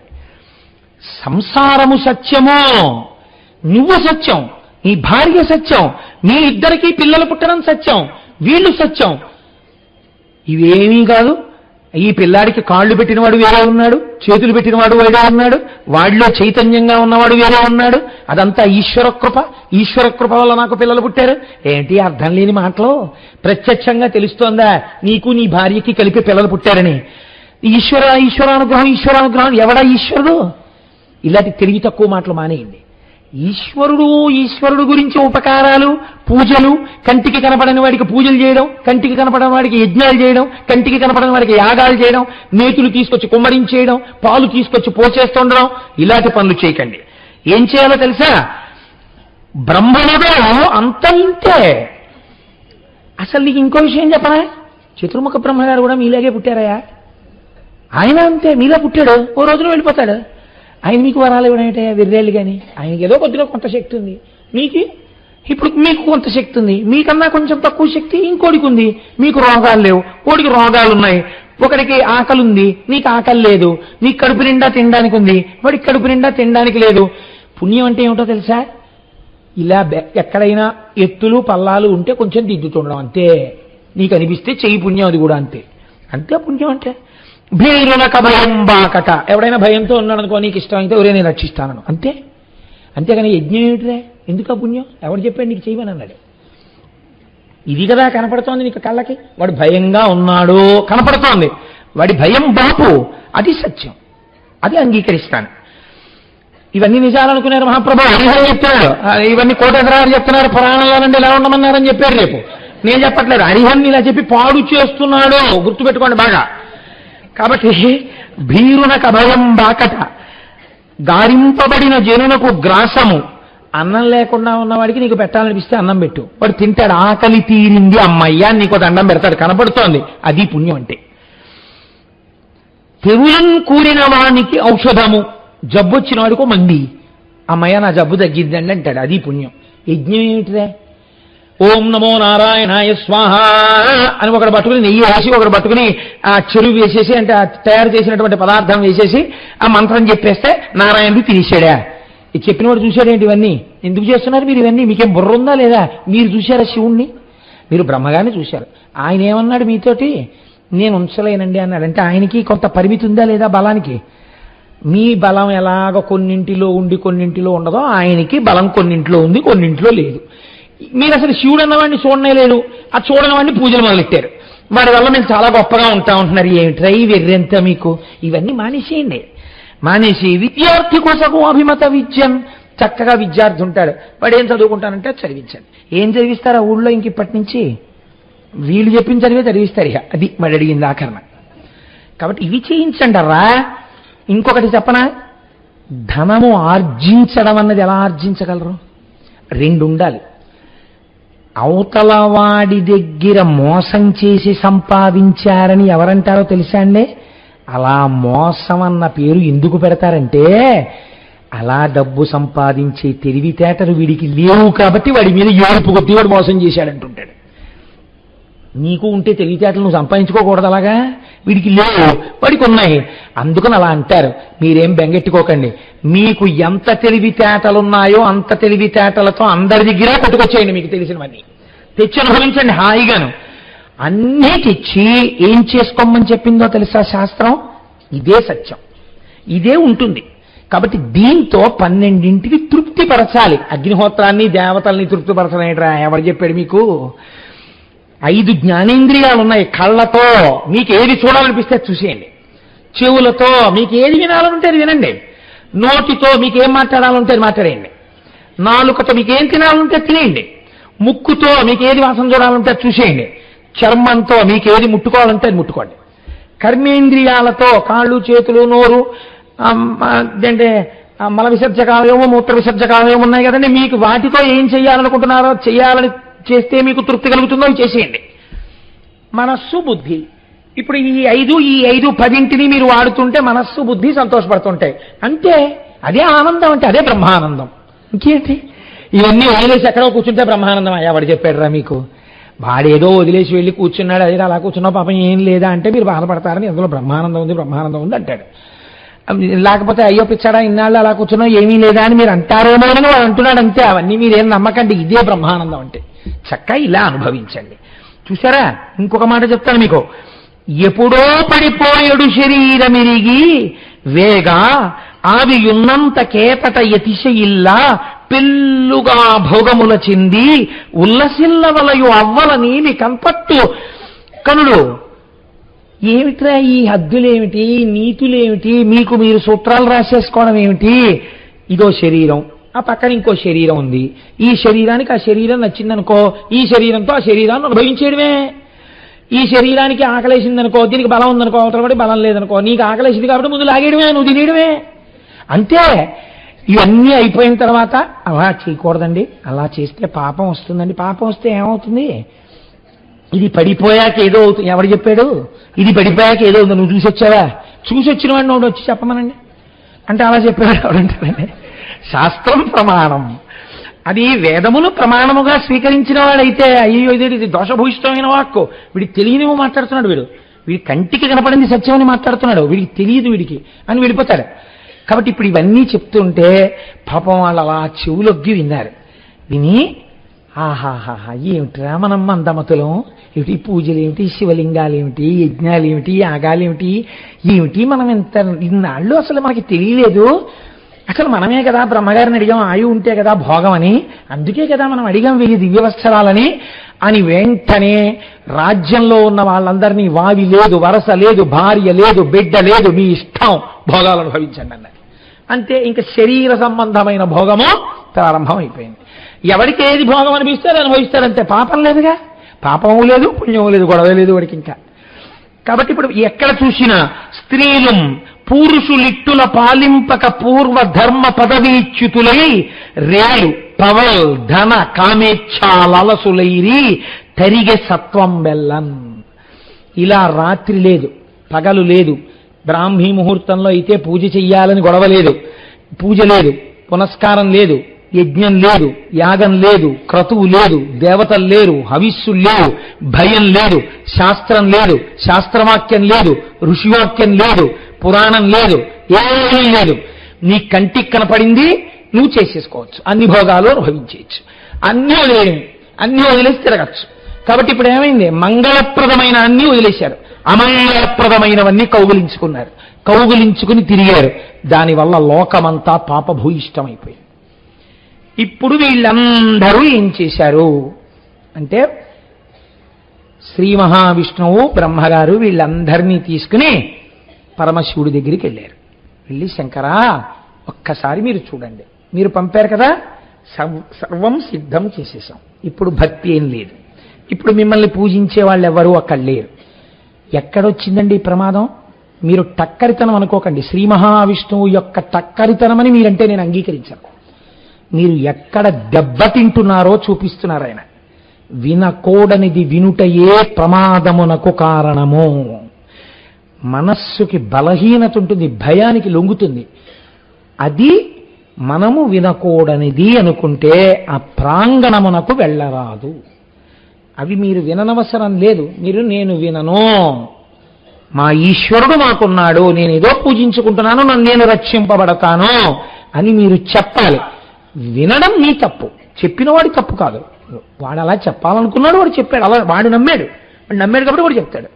కానీ వినడం మీదే తప్పు. ఇది బహుశः యుగ యుగములకు అవసరమని పరమాత్మ అప్పుడే భావించి ఉంటారు. అందుకని అప్పుడే ఈ పని చేయించి చూపించారు. కనుక చెడు మాట వినరాదు. కాబట్టి ఇప్పుడు ఏమైంది? శంకరుడు చూశాడు, అబ్బో చాలా బాగుందయ్యోయ్, త్రిపురాసురులు చాలా గొప్ప పూజలు మొదలెట్టారు, ఇప్పుడు నేను వారిని సంహరించవచ్చు. కానీ నేను సంహరించడం పెద్ద విశేషం కాదు, సంహరిస్తాను, పాపం చేశారు కాబట్టి దేవతా సార్వభౌముడిగా. వాళ్ళు కొన్ని వరాలు అడిగారు. ఇప్పుడు 1000 దివ్య సంవత్సరాలన్నారు, పుష్కలావర్తక మేఘాలన్నారు, పుష్యమితో చంద్రుడు ఉండాలన్నారు, మిట్ట మధ్యాహ్నం అభిజిత్ ముహూర్తం ఉండాలన్నారు, ఇంతకు ముందు లేని రథం ఉండాలన్నారు, ఇంతకు ముందు లేని ధనస్సు ఉండాలన్నారు, ఇంతకు ముందు లేని బాణం ఉండాలన్నారు. ఇవన్నీ అన్నారు కదా, మరి అవన్నీ తెచ్చారా అన్నారు. అవన్నీ పట్టుకుని వచ్చేసాం మహాప్రభు అన్నారు. అయితే సరే తీసుకురండి అన్నారు. ఏమిటి తీసుకొచ్చారు వాళ్ళు? సమస్త లోకములలో ఉండేటటువంటి సారముని పిండి వాళ్ళు దాన్ని భూమండలం మీద రథంగా, భూమిని రథంగా మార్చారట. కుడి చక్రంగా సూర్యుణ్ణి పెట్టారు, ఎడమ చక్రంగా చంద్రుణ్ణి పెట్టారు. ఆ చక్రాలకి ఆకులుగా ఇటు 6 ద్వాదశాదిత్యులను పెట్టారు. అలంకారంగా నక్షత్రాలతో అలంకారం చేశారు. ఇత పూర్వం లేదు కదండి ఇటువంటి రథం. దీనికి కమ్ములుగా, అంటే ఈ రథానికి కింద నుంచి ఇలా గుర్రాల దగ్గరికి వెళ్ళే కమ్ములుగా ఋతువుల్ని పెట్టారు. ఆకాశాన్ని ఆ రథానికి కప్పుగా పెట్టారు. మందర పర్వతాన్ని శివుడు కూర్చోడానికి ఆసనంగా వేశారు. ఉదయాచలము, అస్తాచలము అనేటటువంటి 2 కొండల్ని నొగలుగా మార్చారు. సంవత్సరాల్ని వేగంగా మార్చారు, రథం యొక్క వేగంగా. ఉత్తరాయణాన్ని, దక్షిణాయనాన్ని 2 చక్రాలకి శీలలుగా వేశారు. పంచభూతాల్ని ఆ రథానికి బలంగా మార్చారు. వేదాంగ పురాణాల్ని రథానికి గంటలుగా కట్టారు. గంగాది నదుల్ని ఆ లోపల శివుడు కూర్చున్నప్పుడు చామరం వేయడానికి స్త్రీలుగా మార్చారు. బ్రహ్మగారిని సారథిగా కూర్చోబెట్టారు. ప్రణవాన్ని ఆ గుర్రాల్ని తోలడానికి కొరడాగా మార్చారు. మేరు పర్వతాన్ని ధనస్సుగా చేశారు. ఆదిశేషుణ్ణి అల్లెత్రాడుగా కట్టారు. సరస్వతీదేవిని గంట కొట్టి బయలుదేరాలి కాబట్టి రథానికి ముఖ్య గంటగా మార్చారు. శ్రీ మహావిష్ణువు బాణంగా మారారు. రథాశ్వములుగా వేదాల్ని సమకూర్చారు. మహర్షులు దాని ముందు గానం చేసేవాళ్లుగా బయలుదేరారు. ఇటువంటి రథం ఎంత గొప్ప రథం అండి! చాలా గొప్ప రథమా కదా? ఇప్పుడు మీరు ఈ రథం చాలా గొప్ప రథము అని అనడంలో మీకు ఏమైనా అనుమానం ఉందా? ఏం లేదు కదా. కానీ ఇంతకన్నా అన్యాయమైన రథం ప్రపంచంలో ఉండదు. అదేమిటండి అంత ఆఘాయిత్యం మాట అన్నారు మీరు? వాళ్ళేమో ఇంత కష్టపడి రథం చేశారా? మీరేమో ఇన్నాళ్ళకి శివమహాపురాణంలో ఏదో పెద్ద మొనగాళ్ళే వచ్చి కూర్చుని ఇదేం రథం అంటున్నారా? ఏమిటంటే మీకు ఆధారం ఇదేం రథం అనడానికి అని మీరు నన్ను అడుగుతారేమో. శంకరుడు నవ్వేట రథాన్ని చూసి, ఏమిట్రా ఈ రథం అని. ఎందుకని? రథం ఏమిటి? భూమి. భూమి యుద్ధం కోసమని త్రిపురాసురులు ఎక్కడున్నారు? ఆగకుండా తిరుగుతున్నారు ఆకాశంలో. భూమి కదిలిపోయింది అనుకోండి. ఇప్పుడు ఆ రథం ప్రకారం ఏమవ్వాలి? త్రిపురాసురుల మాట ఏమో కానీ వీళ్ళందరూ ఏమైపోవాలి? హఠాత్తుగా భూమి ఎగిరిపోతే యుద్ధానికి. 2, ఇప్పుడు ఈ భూమి రథం నడవాలి. నడవాలంటే దేన్ని ఆధారం చేసుకుని నడుస్తుంది? చక్రాలను ఆధారం చేసుకుని నడుస్తుంది. ఒక చక్రం ఎవరు? సూర్యుడు. ఒక చక్రం ఎవరు? చంద్రుడు. ఇందులో సూర్యుడు వస్తే చంద్రుడు వెనక్కి వెళ్ళిపోతాడు, చంద్రుడు వస్తే సూర్యుడు వెనక్కి వెళ్ళిపోతాడు. ఈ చక్రం ముందుకెడితే ఈ చక్రం వెనక్కి వెడుతుంది. ఇప్పుడు ఆ రథం ఎలా ఎక్కుతాడు? యుద్ధానికి ఎలా పెడతాడు? మీరు ఇప్పుడు ఇలా సమన్వయం చేసుకోండి ఆ రథానికి. అసలు అన్ని ఇబ్బందులే అందులో. ఇలాంటి రథం ఎక్కి ప్రణవమేమో గుర్రాలు, బ్రహ్మగారేమో రథం తోడడం. ఆయన ఎప్పుడూ చేయలేదు ఆ పని. దొరగారి కారెక్కి రమ్మంటే నేను వచ్చేస్తాను కానీ సడన్ గా ఓ రోజు దొరగారు పురాణానికి వెళ్దాం కోటేశ్వరారు ఎప్పుడు నేనే నడపడం ఏంటండి, ఇవాళ మీరు నడపండి నేను పక్కన కూర్చుంటానన్నారు అనుకోండి, నా బతుకేమైపోవాలి. నేను పురాణం అంటే చెప్తాను కానీ దొరగారిలో కారెక్కడ తోలగలను? నేను చెవులో రొగ పెట్టేస్తున్నా 4 రోడ్ల సెంటర్లో అన్నింటి మధ్యలోంచి నకులుడు సహదేవుడు రథాన్ని తీసుకెళ్ళిపోగలరు క్షేమంగా. నన్ను తీసుకెళ్ళమంటే అది ఏది వేయాలో తెలియదు. ఇక్కడ ప్రారంభమైన రథం దొరగారు నడిపితే భూమి మీద నడుస్తుంది, నేను నడిపితే ఆకాశంలో నడుస్తుంది. ఎందుకని నాకు అలవాట్లేదు కనుక. చతుర్ముఖ బ్రహ్మగారు 4 ముఖాలతో వేదాలు చెప్పమంటే చెప్తాడు, సృష్టి చేయమంటే చేస్తాడు. కానీ ప్రణవాన్ని కొట్టుకోరదాతో అంటే రథానికి ఆయన ఏం కొడతాడండి? అందులో సరస్వతీదేవి గంటగా మోగుతుంటే పక్కన ఇంత అల్లరా. అదే రథం. ఏమిటో ఈ రథం అన్నట్టు ఆయన. సరేలేండి ఫోన్లే, పాపం ఏదో పిల్లకాయలు చేస్తే ఇచ్చారు కదా, కాదండం ఎందుకు? మనం చేసే పనులండి భక్తికి ఈశ్వరుడు లొంగిపోతాడు. కానీ చిక్కుడుకాయలతో రథం కట్టి సూర్యుడిని ఎక్కమంటాం కదండి. మనం చెయ్యట్లా. దానికి చీపురు పుల్లలు పైగా గుచ్చేసి దాని మీద పెట్టేసి, అది ఓ చిక్కుడాకులో ఎంత పెద్ద రథం. ఆ రథం మీద సూర్యుడు ఎక్కాలట. ఏమిటండి దాన్ని అడిగారనుకోండి, సూర్యరథం అండి. సూర్యుడు ఎక్కుతాడు. ఆ తర్వాత వీళ్ళే ఏం చేస్తారు దాన్ని? ఆ ఇంట్లోనే పక్కన ఉన్న డస్ట్బిన్లోనో ఎందులోనో పట్టుకెళ్ళి పడేస్తున్నారు కదండి. ఆ పాటి కూడా లేడనమాట సూర్యుడు. ఇంకా నువ్వు చేసిన రథం ఎక్కాలంటే ఆయన ఇంత ఉండాలి. అంటే ఎవడైనా నిజంగా సూర్యుడు ఎలా కూర్చుంటే తీసుకుని గోళీకాయలా జేబులో వేసుకోవచ్చు అనమాట సూర్యుడిని. వాడు ఇన్ని లోకాలకి వెలుగునిస్తున్నవాడు. మరి పుచ్చుకోవట్లా? మీరు చేసిన చిక్కుడుకాయల రథం ఎక్కకపోతే రథాలు ఎందుకు ఎడుతున్నారండి? మీరు చేసిన చిక్కుడుకాయల రథాలు ఆ పిడకల మీద బాగా పరవన్నం చేస్తే మంచి కాపు వాసన అంటారు. అదొక రకమైన కమ్మటి వాసన వస్తుంది, బాగా పచ్చగా పరవాన్నం అలా వండేసి, అది కూడా పాపం ఆయనకి ఏదో పని ఇంత పెట్టరు, 3 చిక్కుడాకుల్లో ఏదో కొంచెం కొంచెం పెడతారు, పెట్టి ఆ చిక్కుడుకాయల రథంలో కూర్చోవాలి ఆయన, ఆ ఉడికిపోకుండా మాడిపోకుండా కూర్చుని ఆ కొంచెం కొంచెం తినేసి మీకు ఆయుర్దాయం ఆరోగ్యం అన్నీ ఇచ్చేసి ఆయన మళ్ళీ రథమన్న వెళ్ళిపోవాలి సూర్యమండలానికి. పోనీ ఇక్కడ కాకపోతే ఇంకో ఇంట్లో ఉంటుందా అంటే అన్ని ఇళ్లలోనూ చిక్కుడుకాయల రథాలే. ఇదేంటి మళ్ళీ చిక్కుడుకాయల రథం కాదు, క్యాలీఫ్లవర్ రథం కట్టండి అన్నారు అనుకోండి, ఋతువులో రావు క్యాలీఫ్లవర్, ఎవడు బెంగళూరు వెళ్ళి పట్టుకొస్తాడు. అందుకని ఈ ఋతువులో బాగా దొరికేటంటే పక్కింటి వాళ్ళని అడిగినా తుంపి 4 ఇచ్చేస్తారు, అందుకని చిక్కుడుకాయల రథాలే. మన వాళ్ళంత తెలివి ఎక్కడ ఉంటుందండి నిజంగా. ఈశ్వరుడు యొక్క అనుగ్రహం ఏమిటో తెలుసా అండి, సంభారములను చూడడు, మీ శ్రద్ధ మాత్రమే చూస్తాడు. ఈ ఋతువులో ఈశ్వర ఇది దొరుకుతుంది బాగా, అందుకని ఇదే రథం కట్టే వచ్చి కూర్చుంటాడు. అలాగా సూక్ష్మరూపుడై వచ్చి కూర్చుని నువ్వు చిక్కుడాకులో పెట్టిన ఇంత పరమాన్నం తినేసి అబ్బబ్బబ్బబ్బా ఎంత పరమాన్నం పెట్టావు, ఎంత బాగుంది ఎంత బాగుంది ఎంత బాగుంది అని ఆశీర్వచనం చేసి వెళ్ళిపోతాడు. అలా అనకపోతే ఈశ్వరుడు ఎందుకు అవుతాడండి, భక్తికి వశుడవుతాడు ఆయన. కాబట్టి ఇప్పుడు శివుడు ఆ రథాన్ని చూసి ఏమిట్రా ఈ చక్రాలు నడపండి మీరు, ఒకటి అటు ఎడుతోంది ఒకటి ఇటు ఎడుతోంది, ఇది కదలదు, ఎందుకురా ఈ రథం ఏమిటి తయారు చేయడం రా ఈ రథం అంతా, మీరు ఇది పట్టుకుని త్రిపురాసుల్ని సంహరించడానికి వెళ్ళా నేను, బుర్రుందిరా మీకు అని దెబ్బలాడేశాడు అనుకోండి, వాళ్ళందరూ ఇలా ఇలా ఇలా ఇలా వేళ్ళు విరిచేసుకోవాలి. కాబట్టి ఆయన అన్నట్ట ఓ నవ్వు నవ్వాడంతే, ఏమనలేదు. ఇది ఈశ్వరానుగ్రహాన్ని మీకు చూపిస్తుంది. ఇది ఎలా ఉంటుందంటే ఎలా చెయ్యాలి అన్న ఆలోచన లేకుండా చాలా గొప్పగా ఇంతకు ముందు ఎవ్వడు ఊహించని రీతిలో చెయ్యాలని అనిపించింది అనుకోండి, చాలా గొప్పగా పొగడాలనుకుంటే ఒక ఆయన ఎవరో పక్కనే సభలో ఉన్నటువంటి ఆయన్ని చూసి మహానుభావుడు ఇటువంటి కీర్తిశేషుడు ఎక్కడున్నాడని అడిగాడు. అని ఆయన బాగా పొగడాలనుకున్నాడు, ఇటువంటి కీర్తిశేషుడు అంటే చచ్చిపోయినవాడని. ఆయన పాపం కుర్చీలోనే కూర్చున్నాడు, కీర్తిశేషుడు ఏమిటి అంటే ఒక్కొక్కసారి ఆవేశం ఎక్కువైపోయింది అనుకోండి, అన్ని కొత్తవి తెచ్చేయాలి అన్ని కొత్తవి తెచ్చేయాలి అంటే అసలు అలా తేకోవడం కూడా కొత్త తెచ్చేస్తే, నిన్ననే నేను పేపర్లో చదివాను, కొత్త లింగం కూడా తెచ్చేసారు గుళ్ళోకి. కాబట్టి ఆ ఆరాటం అలా ఉంటుంది ఒక్కొక్కసారి, అది మంచి కావచ్చు చెడు కావచ్చు, దాని గురించి నేను వ్యాఖ్యానించట్లేదు, దాన్ని ఒక ఉదాహరణగా చూపించానంతే. కాబట్టి ఇప్పుడు అది చాలా చిత్రంగా ఉంటుంది ఆర్తి. ఈ ఆర్తిలో అన్ని కొత్తవి, ఏమిటి కొత్తవి తెచ్చేశారు. ఇందులో మీరు చూడండి, అది శ్రీ మహావిష్ణువు యోగ నిద్రలో ఉండే సమయం అయితే ఈ బాణం వెడుతుందా ముందుకి, ఇన్ని అల్లర్లు, దానికి ఒక్కటి సరిగ్గా లేదు. నేను ఇప్పుడు మళ్ళీ ఆ రథం ఎందుకు యోగ్యము కాదు అని నేను మాట్లాడవలసి వచ్చింది అనుకోండి, మళ్ళీ వీటన్నింటినీ నేను తిప్పి చూపించాలి మీకు. తిప్పి చూపించాలంటే మాటలు కాదండి, ఆయనం అంటే ఏమిటి, ఆయనం సీలైతే ఏమైపోతుంది, ఇలా చెప్పుకుంటూ వెళితే ఇదో 15 రోజులు పడుతుంది. కాబట్టి మీకు ఒక 2-3 ఉదాహరణలు నేను చూపించాను. కాబట్టి ఇటువంటి రథాన్ని ఎక్కబోయే ముందు శంకరుడు చూసి ఒక్క నవ్వు నవ్వేట, ఏమిట్రా ఈ రథం అని. అయినా ఎక్కాడు. ఆయన ఎక్కి ఓ కదలడు అన్నాడు. అంటే ఎవరు కదలాలండి ముందు, ఎవరు కదలాలి? రథం ఎందుకు కదులుతుందండి, రథం లాగేది కదా కదలాలి, రథం కదిలిపోతుంది. రథాన్ని లాగే గుర్రాలు కదలాలి. గుర్రాలు ఎవరు? వేదాలు. వేదాలని కదలమని ఎవరనాలి? ఆ ప్రణవం అనే కొరడా పట్టుకుని వేదాన్ని కొట్టాలి. ఎవరు కొట్టాలి?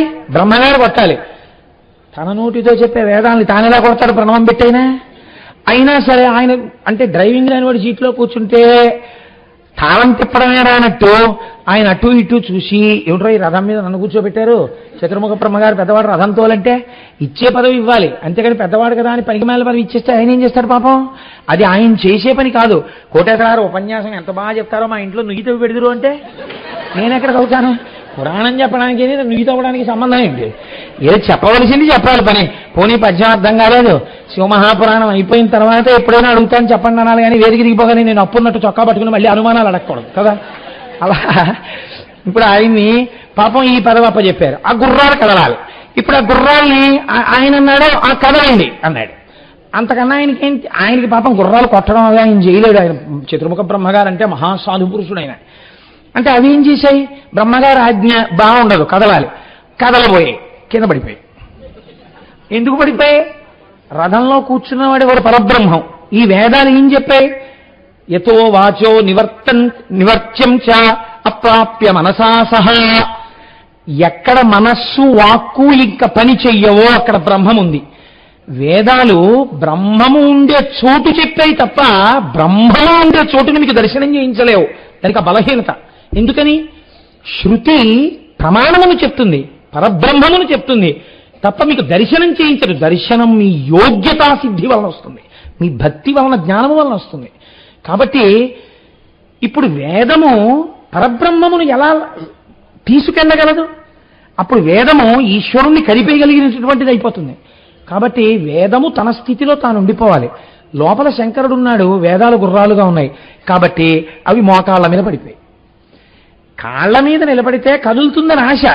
మీరు చూడండి, బండికి ఎద్దులు కడతారు, కట్టి అంటాడు, అనగానే ఎద్దు నీరసంగా ఉందనుకోండి, అది పడుకుంటుంది, కాడితో సహా పడుకుంటుంది.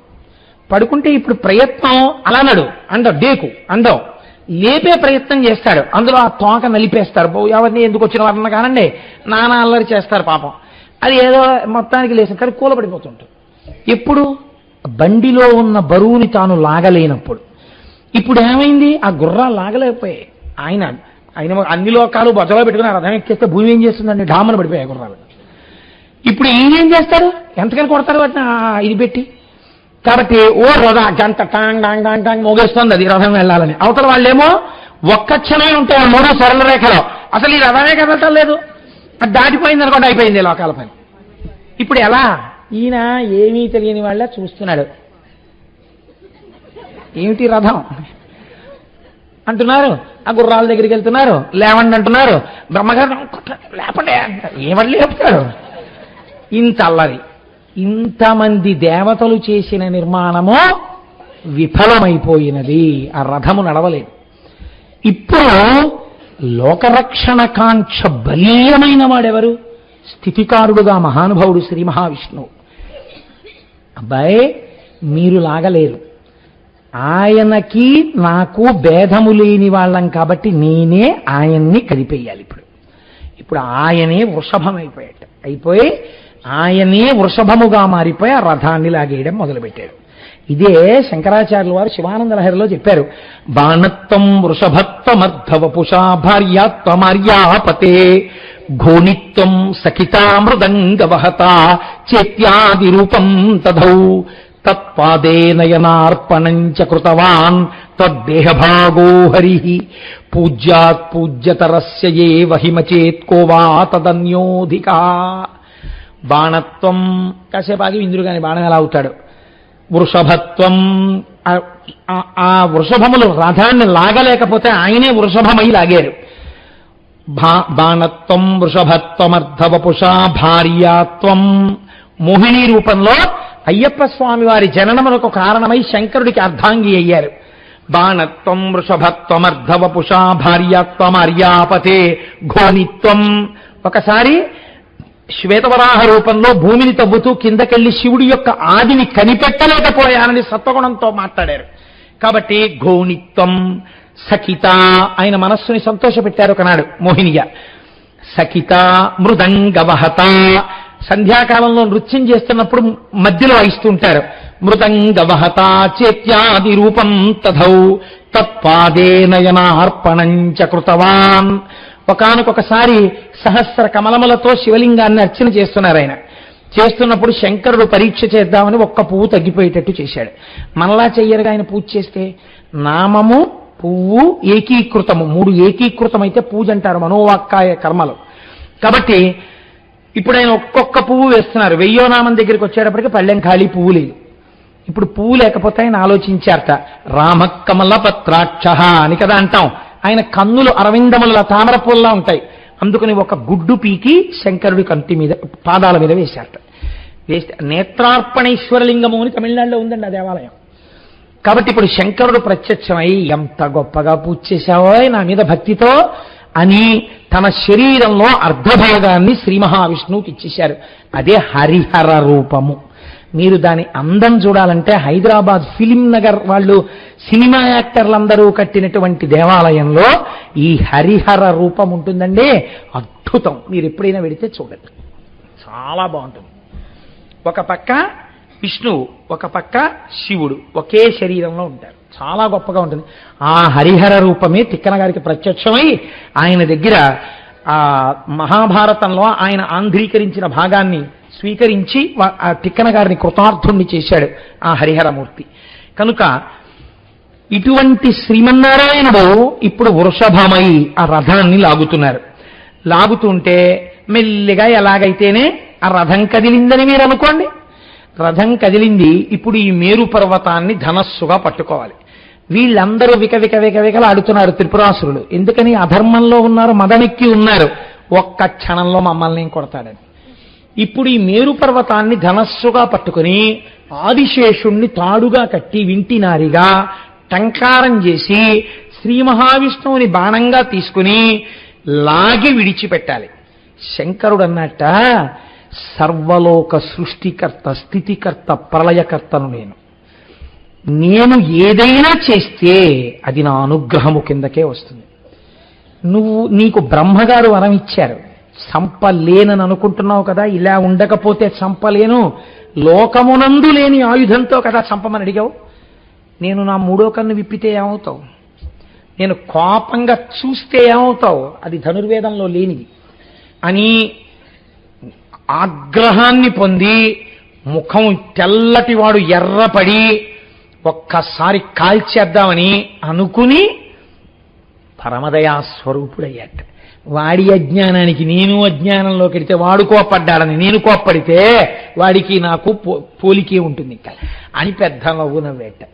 దయాసముద్రుడై ఆ త్రిపురాసురులను సంహారం చేయడం కోసమని మూడో కన్ను విప్పబోతున్నట్ట. కొద్దిగా కదిలింది రెప్ప.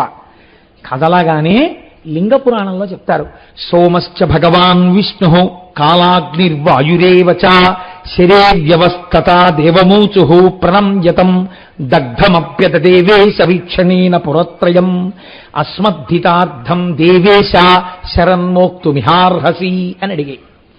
ఆనాడు శ్రీ మహావిష్ణువు, సోముడు, కాలాగ్ని ఇవన్నీ కలిసి బాణంగా వచ్చి, ఈశ్వర ఒక్కసారి మీ చేతితో మీరు స్పృశించి బాణమని పట్టుకొని మీ యొక్క ధనస్సునిలా చేత్తో పట్టుకుని ఆ ఆదిశేషుణ్ణి వింటినారిగా మీరు వంగి కట్టి పైకి లేచి ఈ బాణాన్ని తగిలించి ఆకర్ణాంతము మీరు లాగితే మీ చెవిదాకా వచ్చి మీలో ఉన్న శక్తి మాలోకి ప్రసరించాక మీ బాణము మీ ధనస్సు నుండి వినిర్ముక్తమై త్రిపురాసుర సంహారం చెయ్యాలని మాకు కోరిక. అందుకని మమ్మల్ని బాణంగా ముట్టుకోండి అని అడిగారు. అప్పుడు శంకరుడు నవ్వి ఈ బాణాన్ని తీసుకుని సంధించి విడిచిపెట్టాడు. ఒక్క బాణం అన్నీ అడిగారు. దగ్ధమై బూది కుప్పలై కింద పడిపోయాడు త్రిపురాములు. ఇది త్రిపురాసుర సంహారము అని శాస్త్రం పిలిచింది. రక్కసులతోడ త్రిపురంబులు ఉక్కుమాలి కాలి బూడిదయై భువి కూలే అంత దేవదుందుభినాదముల్ తెజరిల్లి హరునిపై పుష్పవృష్టి పెల్లడరి కురిసే. శంకరుడి మీద బ్రహ్మాండమైనటువంటి పుష్పవృష్టి కురిసింది. అయితే మీకు నేను ఒక విషయం చెప్పాను. పతంజలి అని మనకి ఒక మహానుభావుడు, ఆయన నటరాజస్వామి వారి యొక్క తాండవాన్ని చూస్తూ ఉంటాడు. ఆయన కిందంతా పావుగా ఉంటాడు, తలకాయ ఒక్కటి మనుష్యుడి తలకాయ ఉంటుంది. ఆయన చేతులు కట్టుకుని తాండవం చేస్తున్నప్పుడు నవ్వారు ఆయన్ని చూసి కొందరు. ఎలా ఉన్నాడో చూడు, ఆ నాట్యాన్ని అంత శ్రద్ధగా చూస్తారు కానీ నాట్యం చేయడానికి కాళ్ళున్నాయా చేతులున్నాయా అన్నారు. అంటే ఆయన వెంటనే ప్రకటన చేశారు సభలో. ఆయన అన్నారు, నాకు కాళ్ళు చేతులు లేవని కదా అంటున్నారు. కాళ్ళంటే కింద పొడుగ్గా ఉంటాయి, చేతులంటే పైన, కాబట్టి మీకు కాళ్ళు కొమ్ములు ఉన్నాయని గర్వం. నేను కాళ్ళు అంటే దీర్ఘాలు లేకుండా, కొమ్ములు అంటే ఐత్వం లేకుండా నేను చూసిన తాండవాన్ని శ్లోకాలుగా చెప్తాను. మీరనుభవించారో నేను అనుభవించారో చూద్దురుగానని ఆయన నటరాజ స్తవము అని చేశారు పతంజలి. ఎంత గొప్ప శ్లోకాలు, ఒక్క దీర్ఘాక్షరం ఉండదు, ఒక్క చోట ఎక్కడ ఐత్వం కానీ ఔత్వం కానీ ఆయన ప్రయోగించారు. అందులో ఏది చెప్తారు? శివతాండవం చెప్తారు ఆయన. ఒక శ్లోకం మీకు ఎప్పుడో నేను చెప్పినట్టు గుర్తు.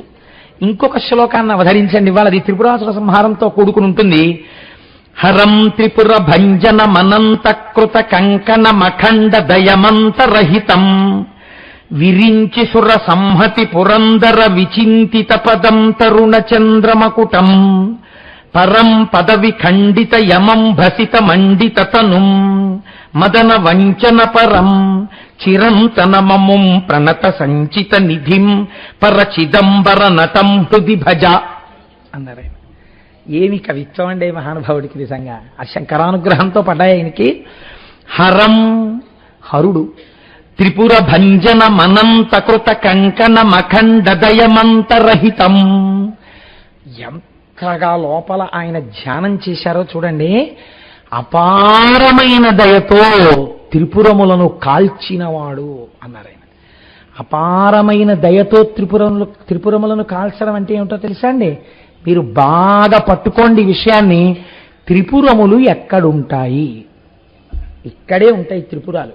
ఏమిటో తెలుసా అండి?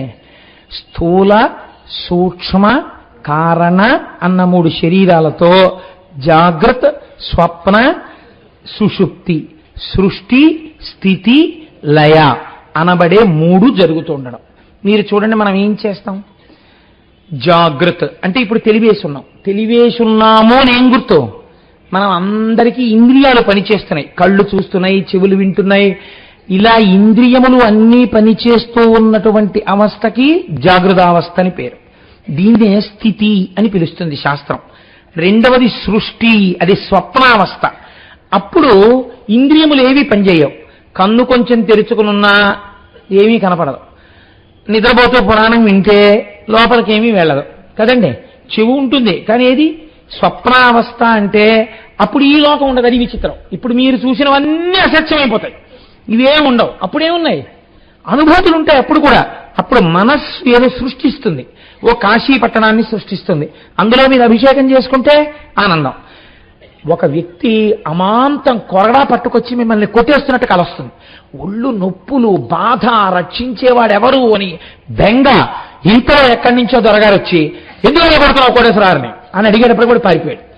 అమ్మయ్య, దొరగారు వచ్చి రక్షించారనుకున్నాడు. తెలివి వచ్చేసి దిక్కుమాల కల ఒళ్ళంతా నిప్పులేనరా బాబు, ఏడు ఇలా కొరడాలు పెట్టి కొడుతున్నట్టు కల వచ్చిందని ఇంకా అక్కడి నుంచి ఎవడో దొరుకుతాడు తేరగా. వాడిని పట్టుకుని ఇలా కల వచ్చింది ఏమవుతుందండి అంటే, నువ్వు బాగా వాత పైత్యములు కలిగే పదార్థాలు తిని పడుకుంటే రావేమిటి ఇలాంటి కల్లో, కాబట్టి అవమానం అని చెప్పలేక పర్వాలేదో అభిషేకం చేయించుకోండి అనాలి ఇంకా కదండి. కాబట్టి స్వప్నావస్థ యందు మనస్సు సృష్టి చేస్తుంది. లయమునందు సుషుప్తి, ఏమీ తెలియదు. మనస్సు సృష్టి కూడా ఉండవు. అన్నీ వెళ్ళిపోయి కారణమైనటువంటి శరీరంలోకి వెళ్ళిపోతాయి. ఏముంది? ఏమీ లేదు. సంతోషంగా ఉన్నారంతే. కానీ ఈ 3 కూడా 3 అవస్థలు.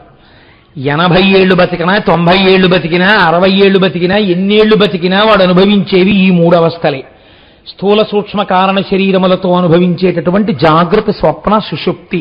4వది ఒకటి ఉంటుంది, దాని పేరు తురీయము అంటారు. తురీయములో ఉన్నవాడు ఈ 3టికి సాక్షి. రమణ మహర్షిని ఒక ఆయన అడిగారు, మీరు నిద్రపోతారా అని అడిగారు. అడిగితే ఆయన అన్నారు, నేను నిద్రకు సాక్షి అన్నారు. అంటే ఎలా?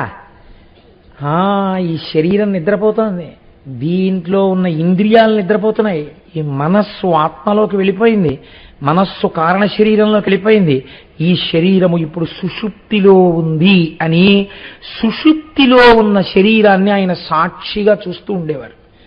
ఇది మళ్ళీ లేచాక ఇది లేచింది అన్న ఆత్మ చైతన్యంతో సాక్షిగా ఉంటారు. అది చాలా గొప్ప స్థితి, అది అందరికీ రాదు. అటువంటి స్థితికి 4వది తురీయము అని పిలుస్తారు. ఈ తురీయము చేరడానికి ఈ 3 అవస్థలు తెలుసుకోవాలి. మనం ఈ 3 కాకుండా 4వ దానికి వెళ్ళాలి అని. ఈ 4వ దానికి వెళ్ళరు. ఈ 4వది చేరడానికి మొదట ఏది ఉండాలో తెలుసా అండి? పరమ భక్తి ముందు ఏర్పడాలి భగవంతుడి యందు. భగవంతుడి యందు భక్తి ఏర్పడితే, లేకపోతే మీకు ఎప్పుడు ఏ భావన ఉంటుంది? మాయ వలన ఇవే చాలా సుందరంగా ఉన్నాయి, ఎంత బాగున్నాయో అనుకుని ఇంద్రియాలతో లేవడం, కనపడ్డవన్నీ చూడండి, ఆవులు వెళ్ళిపోతూ వెళ్ళిపోతూ ఇలా ఏదో చెట్టు కనపడితే అని తినేస్తుంది, ఆ గడ్డి తినేస్తుంది, మొక్కలు తినేస్తుంది. అలా వంటింట్లోకి వెళ్ళడం, ఓ శౌచ్యం అక్కర్లేదు, కాళ్ళు కడుక్కోక్కర్లేదు, చేతులు కడుక్కోక్కర్లేదు, ఆ గూట్లో డబ్బా తీసుకోవడం, జంతికలు తినేస్తూ నవ్వులుతూ నిలబడడం, ఆవులాగో గేదిలాగో అలా రోడ్డు మీద వెళ్ళిపోతూ ఉండడం. ఆ మురుగుడు కాలువ పక్కన ఏదో బండి ఉంటుంది, ఆ బండి దగ్గరికి వెళ్ళిపోవడం, ఏదో అని చూస్తాను, అవి తినేస్తుండే. రైల్లో వెళ్ళిపోతూ తినేస్తుండే, బస్సులో వెళ్ళిపోతూ తినేస్తుండే. ఏదో అంతరం ఈ శరీరం నిలబడక తినేస్తే పర్వాలేదు, ఏదో ఒకటి తినేయడం ఎందుకంటే ఏమీ తోచట్లేదు, ఏమైనా బిడదు. మీరు చూడండి, ఏం తోచకపోవడం ఏంటండి? లోకంలో ఇంత వాంగ్మయం ఉంటే నీకు అసలు తోచకపోవడం అన్న మాట ఎలా వచ్చింది? టైం సరిపోలేదని పెద్దలు ఏడుస్తున్నారా? ఏమీ తోచట్లేదని మొదలడు, ఏమీ తోచట్లేదు ఏమైనా పెడదు అంటే, ఏమీ తోచట్లేదని ఇలా అడుగుతాడు మొగుడిని. కొంతమంది పెళ్ళాలు పాపం జంతికలు చెగోడీలు చేసి పెడతారు. ఎందుకండి ఇవి అని మీరు అడిగారు అనుకోండి, ఎందుకండి స్వీట్ స్టాల్లో అన్ని చేసి పెట్టారండి, ఆయన ఏదోటి తింటుంటారండి తోచదు అని. నిజంగా అప్పుడు మీకు అలాంటి యజమానిని చూసినప్పుడు ఎంత జాలి కలుగుతుంది అంటే, ఏం తోచకపోవడం ఏమిటి, ఆవిడ చెయ్యడం ఏమిటి, ఈయన ఏమీ తోచనప్పుడు తింటూ ఉండడం ఏమిటి, ఎందుకు అదంతా అనిపిస్తుంది కదా మనకి. అలా జాగ్రత్త, స్వప్న, సుషుప్తి మూడే అవస్థలు, వీటిలోనే తిరుగుతూ ఉండదు. ఇవి చాలా సుందరంగా ఉంటాయి. మనకి జాగ్రత్త లేచి ఇంద్రియాలతో అనుభవించడం, ఇంద్రియాలతో అనుభవించేసిన తర్వాత అలసట వచ్చేస్తుంది. అది చాలా పురాణం వినేసేవాళ్ళగా పరమభక్తి ఉన్న వాళ్ళ వెళ్ళిపోయి ఫస్ట్ లైన్లోనో రెండో లైన్లోనో కూర్చుని అని నిద్రపోవడం. ఎక్కడైనా వచ్చేస్తుంది ఆ నిద్ర. కాబట్టి ఇప్పుడు ఏమైపోయింది, స్వప్న. సుషుప్తి ఇంకా ఎక్కువైపోతే పక్క వాళ్ళ మీద పడిపోతూ ఉండడం, ఆనందం. అప్పుడు మైక్లోనో లేకపోతే పక్క వాళ్ళలో చెప్తే మళ్ళీ ఒకసారి బహిర్ముఖులు అవుతూ ఉండడం, జాగ్రత్త. ఈ మూడు తప్ప మనకేం తెలుసు, నాలుగోది మనకి తెలియనే తెలియదు. ఈ మూడిటితోటే సుందరం. అబ్బా ఎంత బాగుంటుందో, లేచి తిరిగితే సంతోషం, ఏమీ తోచకపోతే తింటుండడం, ఏమీ తోచకపోతే ఇంకోటి తినేస్తుండడం వాళ్ళ ఇంటికి వెళ్ళి, ఏమీ తోచకపోతే ఉట్టిగా తిరుగుతుండడం రోడ్డు మీద. ఎన్ని జీవులు చచ్చిపోతున్నాయో నువ్వు తిరుగుతుంటే. ఏ తోచకపోవడం ఏమిటి, తిరగడం ఏంటి, నువ్వు కూర్చుని చదువుకో, కూర్చుని ధ్యానం చేసుకో, స్నానం చేసి కాసేపు కూర్చుని పురాణం చదువుకో, ఓ సహస్రం చదువుకో. ఏం తోచట్లేదండి ఎలా పోదాం అన్నాం, ఏం తోచట్లేదండి అని. అబ్బో ఇప్పుడైతే అసలు కలిపురుషుడి యొక్క సమస్త ప్రభావ రాశి తీసుకొచ్చి రాశీభూతం చేస్తే ఒక టీవీ అనబడేది ఒకటి వచ్చేసింది. దానికి ఒక చెయ్యలు పుట్టింది, దాని పేరు సెల్లు. ఎన్ని వచ్చేసాయో చక్కగా. పూర్వం అంటే టీవీ అయితే ఇంట్లోనే ఉండి పాడు చేయగలరు, వెంట వచ్చి పాడు చేయడానికి ఒకటి ఉండాలి, సెల్లు. అది మోటార్ సైకిల్ మీద, ఓవర్ బ్రిడ్జి మీద, కారులో ఇలా తాదాత్మ్యతతో నడిపేస్తుండడం, ఎవడి మీద ఎక్కేస్తారో తెలియదు. కాబట్టి ఇవన్నీ కలి అంశాలు, ఎక్కడ వాటిని వాడాలో తెలియదు. పురాణానికి అడిగి సెల్లు, పురాణానికి సెల్లుకి సంబంధం ఏంటి ఉండొచ్చు. నీకు ఏదైనా చాలా ఇంపార్టెంట్ ఫోన్ రావచ్చు, అప్పుడు వెనకాతలు ఉండాలి కదా. ఆ మర్యాద ఇంకోటి చెప్పడం ఏంటి నీకు. కాబట్టి సరే మళ్ళీ అవన్నీ ఎందుకు అల్లరి. కాబట్టి ఈ మూడే మనకి తెలుసు, ఈ మూడు మనకి ఎంతో సుందరంగా ఉంటాయి. ఎంత ఆనందం, ఎంత ఆనందం, ఎంత ఆనందం. పడుకోవడం ఆనందం. టైమ్లీ బెడ్ అండి, నేను కరెక్ట్గా నిద్రైపోతాను, పడుకుంటాడు, అంతే సుందరం. నేను బెడ్ కాఫీ తాగాలండి లేవగానే సుందరం, ఎంత ఆనందమో, సంధ్యానందనం అక్కర్లేదు. కాబట్టి అది సౌందర్యం. గుర్రు పెట్టి నిద్రైపోవడం. నేను కానీ పడుకున్నానా, ఏనుగులు తొక్కినా నాకు తెలియదండి, పక్క వాళ్ళకి నిద్ర పట్టదంతే. రెండు పెద్ద పుల్లు పోరాడుకున్నట్టు ఉంటుంది. ఇంకా వీళ్ళెందుకు నిద్రపోతారు పాపం. ఆవిడ ఏదో అలవాటు చేసుకుని 10 ఏళ్ల తర్వాత 12 ఏళ్ల తర్వాత ఆవిడకి అలవాటు అవుతుంది, ఆవిడకి ఆ చప్పుడు లేకపోతే నిద్ర పట్టడం స్థితి వస్తుంది. కాబట్టి ఇప్పుడు జాగ్రత్త, స్వప్న, సుషుప్తి ఈ మూడు అవస్థల్లో సుందరంగా ఉన్నాయని తిరగడమే త్రిపుర సుందరి. అదే స్థూల సూక్ష్మ కారణ శరీరం. ఇప్పుడు ఈ మూడు కాదురా విర్రాడా, పరమకారణ శరీరం ఒకటి ఉంది భగవంతుడు, దాన్ని చెందాలి నువ్వు, దాన్ని తెలుసుకోవాలి. దాన్ని తెలుసుకోవడానికి ముందు భక్తితో పట్టుకోవాలి ఈశ్వరుడి పాదాలు. పట్టుకుంటే ఆయన బాణం వేస్తాడు, ఆ బాణం తగిలితే త్రిపురములు కూలిపోతాయి. అప్పుడు స్థూల సూక్ష్మ కారణముల మీద మమకారం లేకుండా తురీయమునందు తాను సాక్షిగా ఈ మూడింటిని చూస్తాడు. ఈ స్థితికి ఈశ్వరుడు పైకెత్తడానికి దయ ఉండాలి ఆయనకి. ఆ దయ భక్తి వలన కలుగుతుంది. కాబట్టి ఇప్పుడు త్రిపురములను ఆగ్రహంతో చంపాలా, దయతో చంపాలా? దయతో చంపాలి. కాబట్టి త్రిపురాసుర సంహారము దేని వలన జరిగినది అంటే కేవలము శంకరుని యొక్క అపారమైనటువంటి దయ వలన త్రిపురాసుర సంహారము జరిగినది. మీరు ఇది వినేటప్పుడు మీకు నేను ఒక్క విషయాన్ని విజ్ఞాపన చేస్తాను, మీరు కొంచెం జాగ్రత్తగా వినండి. మనకి శంకర భగవత్పాదులు మహానుభావుడు జగదాచార్యులు, వారు స్పృశించినటువంటి విషయం లేదు, వారు చెప్పనటువంటి విషయం లేదు. భక్తి అన్న మాటకు అసలు అర్థం ఏమిటో, భక్తికి మీకు మీరుగా న్యాయమూర్తిగా కూర్చుని మీరు భక్తిగా ఉన్నారో లేరో మీరు ఎలా చూసేసుకోవచ్చో శంకరాచార్యుల వారు ప్రబోధ సుధాకరము అని అద్భుతమైనటువంటి గ్రంథం శంకరాచార్య కృతం. అందులో ఒక శ్లోకం చెప్పారు శంకరాచార్యుల వారు, మీరు చూడండి ఎంత అందంగా ఉంటుందో. చేతశ్చంచలతాం విహాయ పురతః సంధాయ కోటిద్వయం తత్రైకత్య నితేహి సర్వ విషయా సన్యత్ర చ శ్రీపతిం విశ్రాంతిర్హితమస్యః త్వనుతయోర్మధ్యే తదాలోక్యతాం యుక్త్యావానుభవేన యత్ర పరమానందశ్చ తత్సేవ్యతాం అన్నారు. మీరు ఒక త్రాసుని తీసుకొచ్చి అలా పెట్టారనుకోండి, ఇటు తక్కెట్లోనూ ఏం లేదు, ఇటు తక్కెట్లోనూ ఏం లేదు. త్రాసు ముళ్ళు స్థిరముగా ఉంటుందా? ఉండదు. ఎందుకుండదో తెలుసా అండి? కాస్త గాలి వేసింది అనుకోండి, ఈ తక్కెడి ఇలా ఉంటుంది. ఈ తక్కెడి ఇలా కిందకి వెళ్ళగానే అన్నీ స్థిరంగా ఉంటాయి, పైన ఉన్నటువంటి ముళ్ళు మాత్రం ఇలా వంగుతుంది. కాసేపటికి ఎవరో వచ్చి ఇటు పక్కన ఏదో పడేస్తారు, అందులో ఓ రుమాలో ఏదో అక్కడ పెడతాడు, లేకపోతే తెచ్చుకున్న వస్తువులు ఏదో సర్దుకుంటూ గబుక్కున అలా వాచియో ఏదో తీసి అక్కడ పెట్టాడు. ఇప్పుడు ఏమవుతుంది? ఇలా ఉరుగుతుంది. త్రాసు అని దేనికి పేరు? ఎప్పుడు ముళ్ళు ఇలా ఇలా, మీరు తూకం కదండి వెయ్యాలి, మరి తూకం వెయ్యాలి కాబట్టి ఎప్పుడు ఇలా తిరుగుతూనే ఉంటుంది. ఈ త్రాసు యొక్క ముళ్ళు తిరగకుండా ఒక పక్కకి వంగిపోయి ఉండిపోవాలంటే ముళ్ళుని వంచేస్తే త్రాసు యొక్క శక్తి ఉన్నట్ట ఊడిపోయినట్ట? ముళ్ళు విరిగిపోయి పక్కకు వంగిపోయింది అనుకోండి, ఇప్పుడు మీరు దాన్ని త్రాసు అని పిలుస్తారా? అందులో చూస్తే ఒప్పుకుంటారా? ఒప్పుకోరు. ఇందులో పదార్థం పడినప్పుడు ఇటువైపు బరువు ఎక్కువగా ఉన్నది అని ఇటు పక్కకి వంగిపోయి ఉండిపోయింది అనుకోండి, అప్పుడు అది త్రాసు కదండి.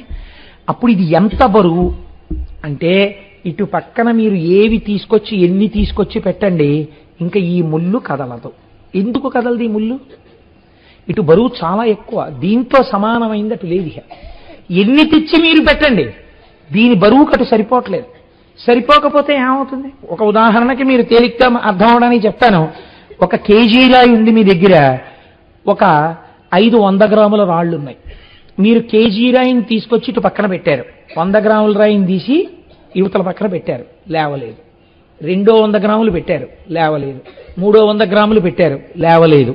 400 గ్రాములు పెట్టారు, లేవదు. 500 గ్రాములు పెట్టారు, లేవదు. పెట్టడానికి మీ దగ్గర ఇంకేమైనా ఉందా?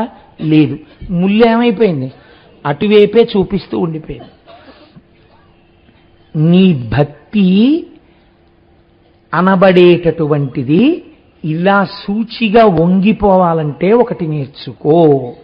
యువతల వైపు తక్కెట్లో పరమేశ్వరుణ్ణి కూర్చోపెట్టు, భగవంతుణ్ణి కూర్చోపెట్టు. నీ మనస్సులో బరువు ఎటువైపుకి వంగి ఉంటుంది, అటే. ఇటువైపుకి ఏం పడుతున్నాయి? దానితో తుల్యమైనవి ఇంకా ప్రపంచంలో లేవు. ఒకనాడు కష్టం పడింది, ఇది లేవదు, పైన కదలదు. ఎందుకని? ఇది ఈ బరువు ఎక్కువ, ఈశ్వరుణ్ణి పట్టుకుని ఉన్నావు, ఈ కష్టానికి లేవదు. సుఖం వచ్చింది, లేవదు. కష్టం వచ్చింది, ఏ జన్మలో ఏ పాపం చేశానోనండి, ఈశ్వరుడు ఇలా తీసేశాడు. లేచి కదిలిందా?